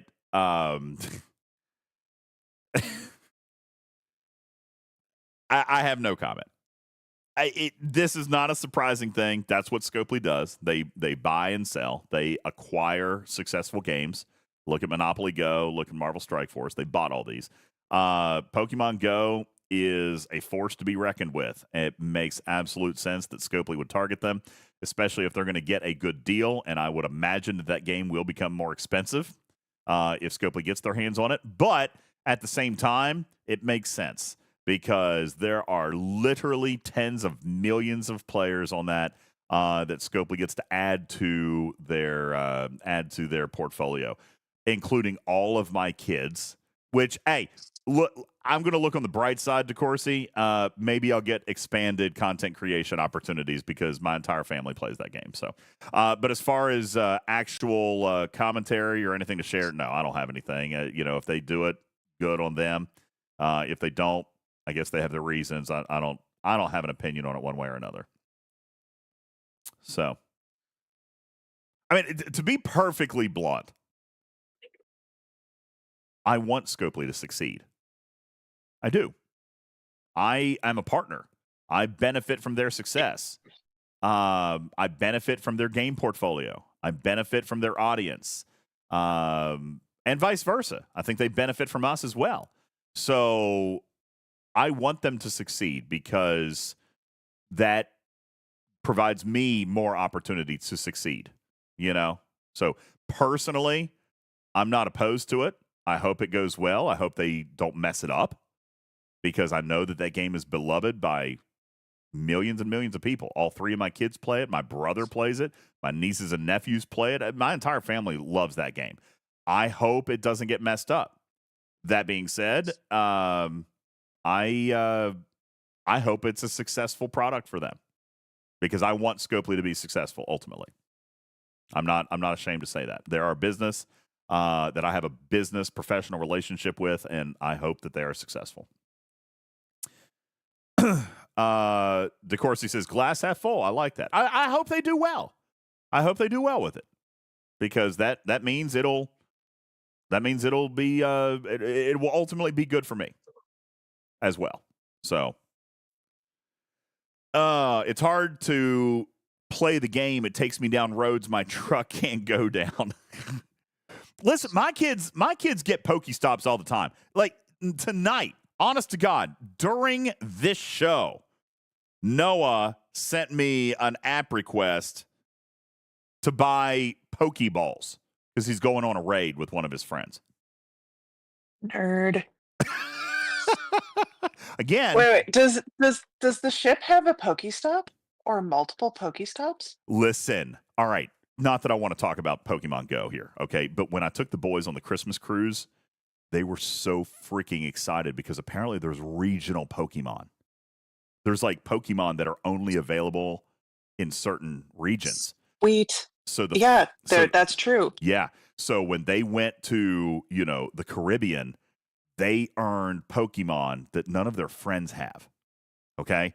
So they were all about it. Like they played for hours when we were in the Caribbean because they got to go to Pokestops and go to do these raids and stuff, but it was on Pokemon that they had never seen before.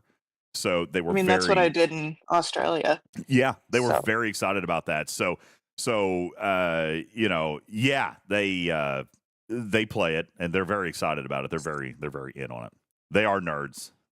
Yes. Daystro says they were going crazy as we drove around. That's right. Daystro shuttled us around in Miami, and they were playing Pokemon and trying to throw Pokeballs at buildings and all this stuff, while we were driving around. So I mean, yeah, they're in it. They're in it. Ooh. Yeah. One more question. Game related.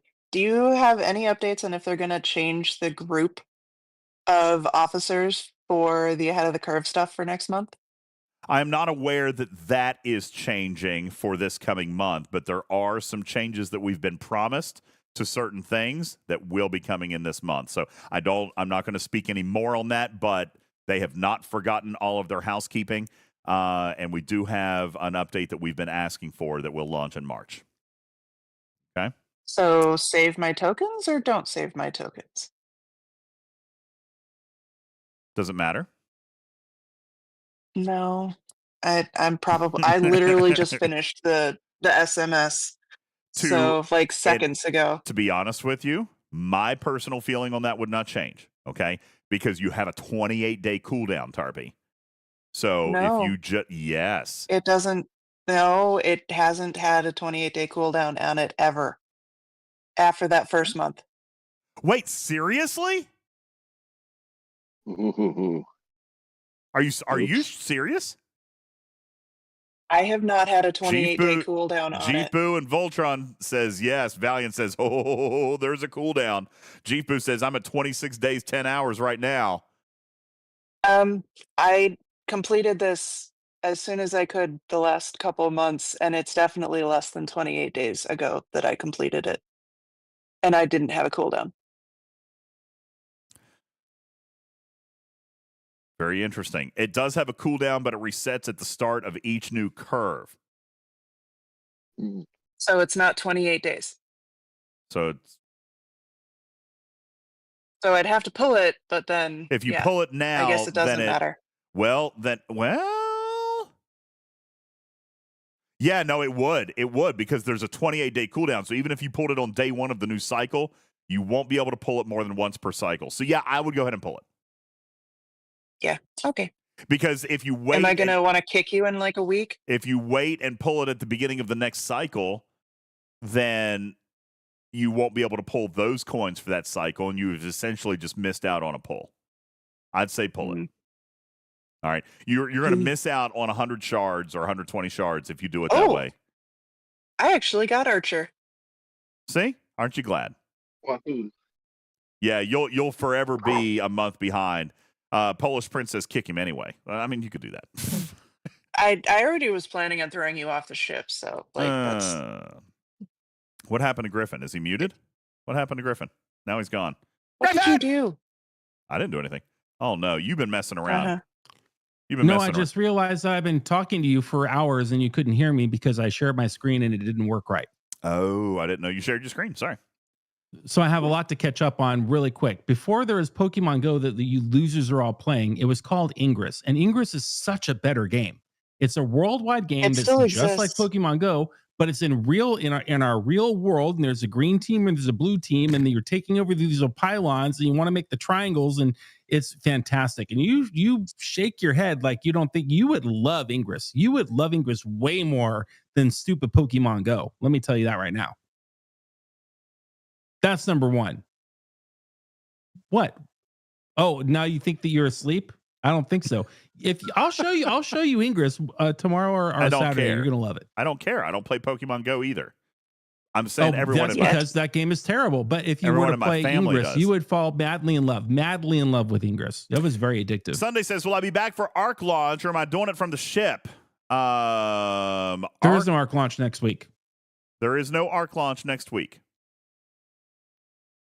Arc launch, I guess I probably shouldn't, but I will. Arc launch is March 4th. Yeah. So I'll be back. Can you hear me now? Yeah, I got you. Turn on the whale cam. I got to build a new ship that we haven't seen yet. Whale cam. Ooh, the new grain. Wait. Yeah. Oh. I was going to say, are you 70 yet? I'm only 100 billion. He's building the Op 68 miner. That's right. I'm 100 billion away from maxing FedRep, and then I can build the stupid Enterprise E. So we'll do that next time. The stupid Enterprise. Oh, I skipped the animation. I forgot that. DJ, why didn't you remind me? I forgot. Why didn't you remind me? I forgot about it. Oh, Scopely, you've got to fix that. What a ripoff. You've got to fix that, Scopely. Good. Nobody ever wants to skip that animation. We always want that animation. That's the animation we want. We don't want any other animation. We want that animation. Here comes the aft. Here comes the aft. Oop, badonk. Ooh, there you go. It looks angry. Yeah. It looks like a grasshopper. It Johnny does, with 5 evil, is angry alive. eyes. Your mama was a snowblower. It's an angry It's Johnny 5. It is Johnny 5. No disassemble. No disassemble.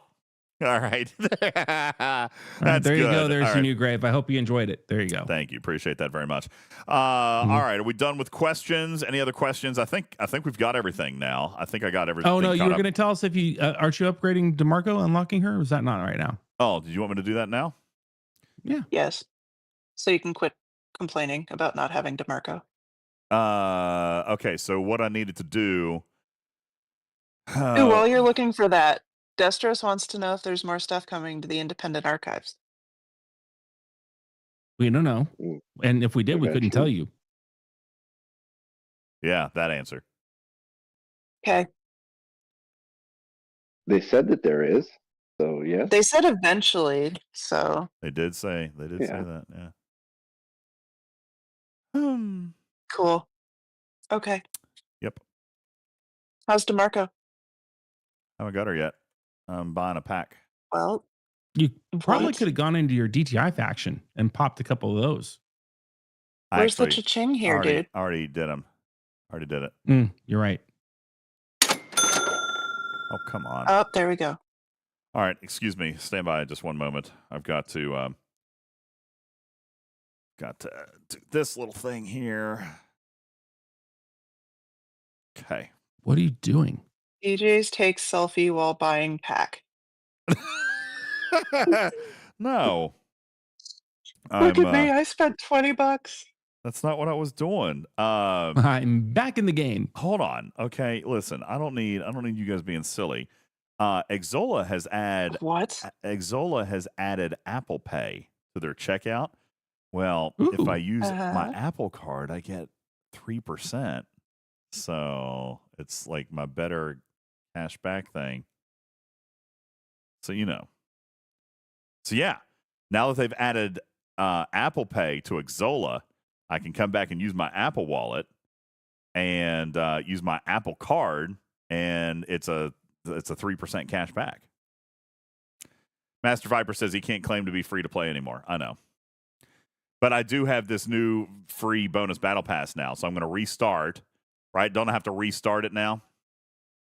Yeah, restart. Mine just showed up, but I'm going to restart the game. I'm off the free to play wagon. No, I'm free to play. Somebody bought that pack for me.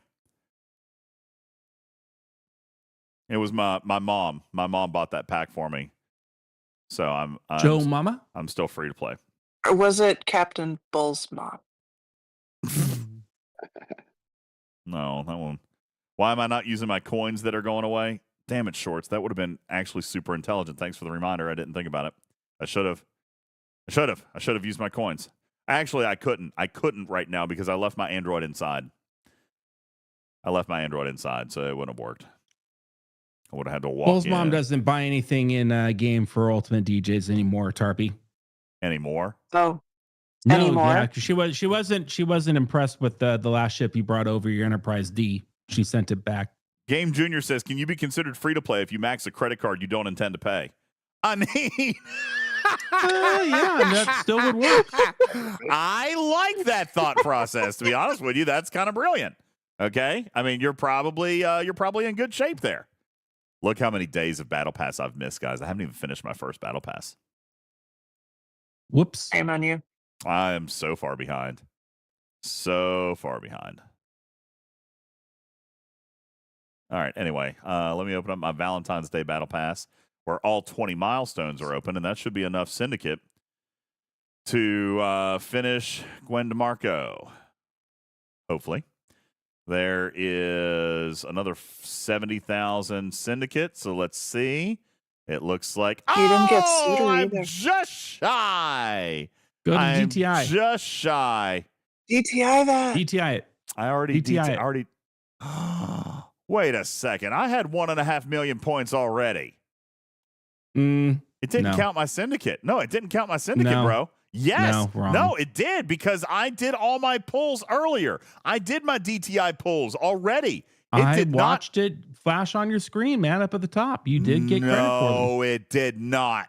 I watched it happen. Well, look, I've already bought these. You're screwed. You failed again. I'm going to restart the bat. I'm going to restart. I think it's scoring lag because I had 1.5 million after I finished all my pulls because that's when I was like, okay, I'm good. I know I'm going to finish. Wrong. That's what she said.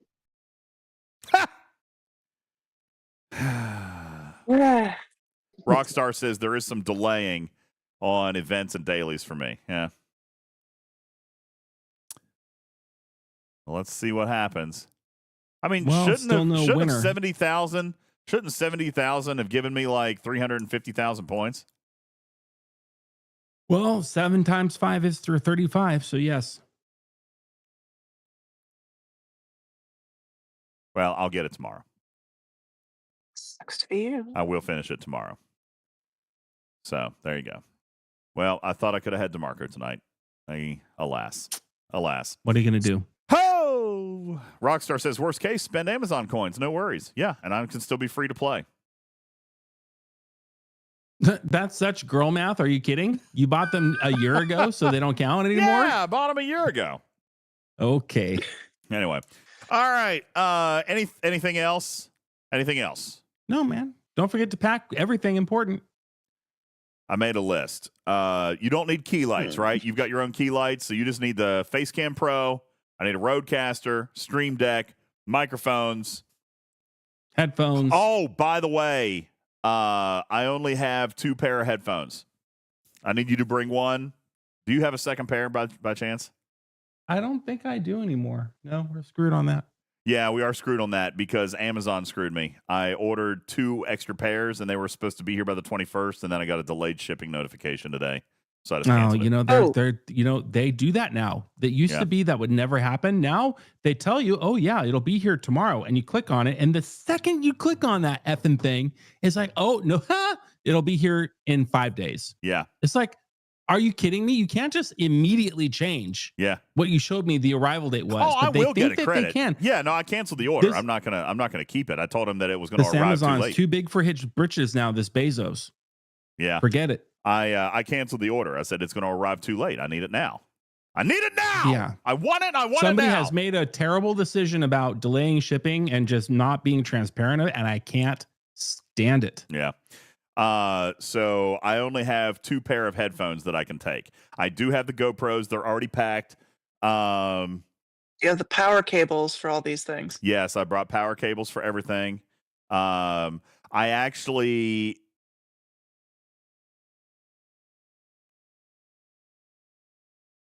Yeah. Didn't pack the power cables. No. I just had a thought of what I actually had a couple of items shipped to Miami already.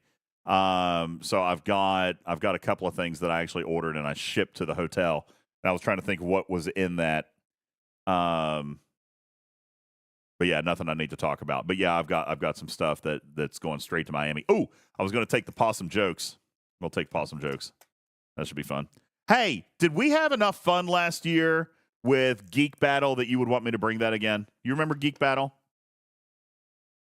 Or do you want me to? Yeah, come up? I loved the Geek Battle. That was a good time. Okay, all right. Well, then I'll bring Geek Battle again. Since I have a 4th suitcase now that I can fill up. Oh no, I don't have a choice, man. The gear won't fit in 3, so I've got to take 4, and I don't have. Not with that attitude. No, dude. Well, use your Amazon coins for your freaking suitcase. Here's the problem. I don't think I can do that. The problem is, and actually I could probably solve this problem. One of the suitcases is completely full of merch that I was going to take and give away. That's a good idea to bring. You're bringing that? Don't cancel that.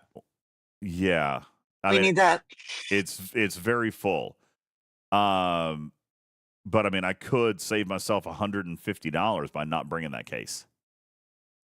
You're bringing it. Ebenezer Scrooge. Here on stream, you say you got a suitcase full of merch to give away, and now you're just going to publicly say, you know what? F it. You guys don't need that merch. I'm just going to leave it home to rot. Somebody clip that. You're going to be the number 5 streamer. Well, no, it's already how much to ship it to Miami. First of all, it won't make it now. UPS next day it'll be more than $150. It's a whole full-size suitcase, and it's full of merch. It's probably over 50 pounds. So anyway, instead of merch, give out IOUs. Yeah, ask the Nashville winners how that worked out for them. I still haven't great. I still haven't shipped the Nashville stuff, although I'm going to do that when we get back. Seriously? Yeah. That was September. That's terrible. I know. It was September. I also have the auction stuff from the Children's Hospital that I haven't shipped yet either. No way. Yeah. Jesus, man. Tarpy, add that to the list. Add that to the list of things you need to harass me about. At this point, we're going to need that all hand delivered by Peyton List. Yeah, I know. I've got to I that's what I did, Swift. I told everybody I shipped it through Amazon and there was a delay. All right. I definitely don't feel bad that I haven't graded something from last week. I need a shipping department. I know Polish Prince. I mean, seriously, I have probably 20 people I've got to ship stuff to. I just haven't gotten around to it. By the way, that's not all of them. I have shipped out probably 20 people's worth of stuff, but it takes time. I've shipped out a lot. Not enough time. How many of you guys have gotten merch from me? I know a lot of you have, but I mean, it still takes time. I haven't shipped it all. I haven't shipped it all. One of those U.S. mail scale things that lets you send stuff from your house. Yeah, I know. That won't help him. And talk about it on stream all the Candy time. White says, you do have a parts department, DJs. Yeah, no, I'm not shipping anything from there because you guys will get all freaky deaky on me. Yeah, Pitney Bows. Yeah, I'm not buying one of those. Those are expensive. Carissa says, when are we getting our $99 packs from last week? You're still waiting? Oh my gosh, people are still waiting from September. I'm just kidding. I am told, will be issued before we leave port. All right. I am told that they will be given out before we set out for the cruise. So that should be in the next 2 days. You'll get your packs. So all of the $100 packs that I turned in, there were 15 of them. Those will be paid out in the next 48 hours, so I'm told. And you did say everybody got the battle passes, right? All the battle passes are done. Yes. Okay. Because people were worried. This might be they something to remember for future if they do the second paid track again. Yes. They're out. So all of the battle pass winners, they went out yesterday. So if you want to buy the Valentine's Day pack, then you can do so, but they're all out. Tamral says, I haven't DM'd you about mine. Which one? Did you win a $100 pack? You better DM me, dude. Well, you've already missed the cutoff for this month, so it'll be March now. But you need to DM me anyway. All right, so I can get you on the list, and then I can follow up and stuff. But yeah, I mean, because you've also only got a 30-day window to claim it, then it's forfeited. You've got to claim it. Oh, you want a battle pass. So I assume you need it for March. Yeah, you need to DM me on that. You still only have 30 days to claim, but I'll get you on the March list. So shoot me a DM over on Discord. Okay. That was more than 5 minutes, but I feel like we answered a lot of good questions. There you go. War Room. What about the last one? What about War Room? Do we know if it's coming back and when? It was on my list of questions for Hammy, and clearly that's happened. So. Daystro says, still waiting on my merch for Stream Streaks. That's one of the. You know what? I'll fulfill mine when I get to you, Daystro. So I'll just hand you that one. That'll save me shipping. All right, that'll save you shipping. Save me shipping, rather. Sorry, I'll just hand you a T-shirt in Miami. How's that? Even better. Well, you're getting beat up here at the end of this podcast. Yeah. Just the end. Disco Prime in the event store. Gosh, I wish. Probably not, though. Let's see. Anything else? Do I still want we need to be up in 3 hours. Oh, God. Spock says you need the mining room. That's so funny. Remember how they changed all the missions? Do I still want arena not the footage? War Room anymore? No, I closed the forum. I don't need arena footage until they decide to fix whatever else they broke. So. Perfect. Yeah. There you go. Ooh, I've got a book of dad jokes. Should we bring this too? No. Look here. Look here. No. A collection of cringy. I think you need to bring the calendar. No. Not bringing the calendar. No, I will not come on the ship if you bring that calendar. I'm not bringing the calendar. Nope. All right, that should be good. I think we're done. We good? Oh, there is another clip of you being a Scrooge. Perfect. Oh, Thank you very much, Stargazer. Thank you so very much on that. Hey, Flip, welcome into the litter box. Appreciate you. Thanks for coming in and following as we are leaving. I appreciate you. Thank you. I hope that you got something interesting and fun out of watching the channel, though. Well, yeah. If for the last 5 minutes he just learned what a terrible shipper you are. Yeah. I'll get caught up. All right, I'll get caught up. It'll be fine. It'll be fine. Guys, thank you so very much for coming in and hanging out. I appreciate you guys. Thanks for being with us on our final show before we take the show on the road. Broadcasting live in Miami in less than 48 hours, going live at 1 p.m. Eastern Time on Saturday. That'll be Saturday the 22nd. At 1 p.m. Eastern Time, we're taking the show on the road. And it'll be very, very exciting. Live from Miami. Listen, if you're in the area, if you're just now listening, and you're in the Miami area, come on down and hang out. It is open to the public. Details are available on our Discord. You can find the link to that by visiting our website at TalkingTrekSTFC.com, where you can also find links to our merch store, our Patreon, which we would greatly encourage you guys and ask you guys to support the show financially there if you are able to do so. If you find entertainment, if you find education, if you find insight, we appreciate that. Thank you very much for your support on Patreon. We really do appreciate you. And we also invite you to go and check out the YouTube, where there's going to be a ton of content that is rolling out over the next 10 days. I mean, an absolute ton.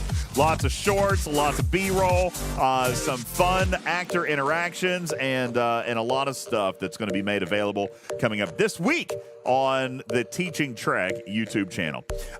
With that, we're going to go ahead and bounce out of here tonight. Thank you guys so very much for hanging out. I am UltimatDJz. This guy over here is what's that? I'm Griffin. Oh, yeah, there he is. And we are Talking Trek. I'm your friendly neighborhood cat person saying meow for now. We love you. We mean it. We'll see you live in 36 hours. Live from Miami. You guys have a great night. Thank you for listening to Talking Trek, a registered trademark and recorded in front of a live studio audience for distribution across podcast platforms everywhere. I am your friendly neighborhood cat person saying meow for now. Love you, minute. Good night, everybody. We'll see you soon. Bye!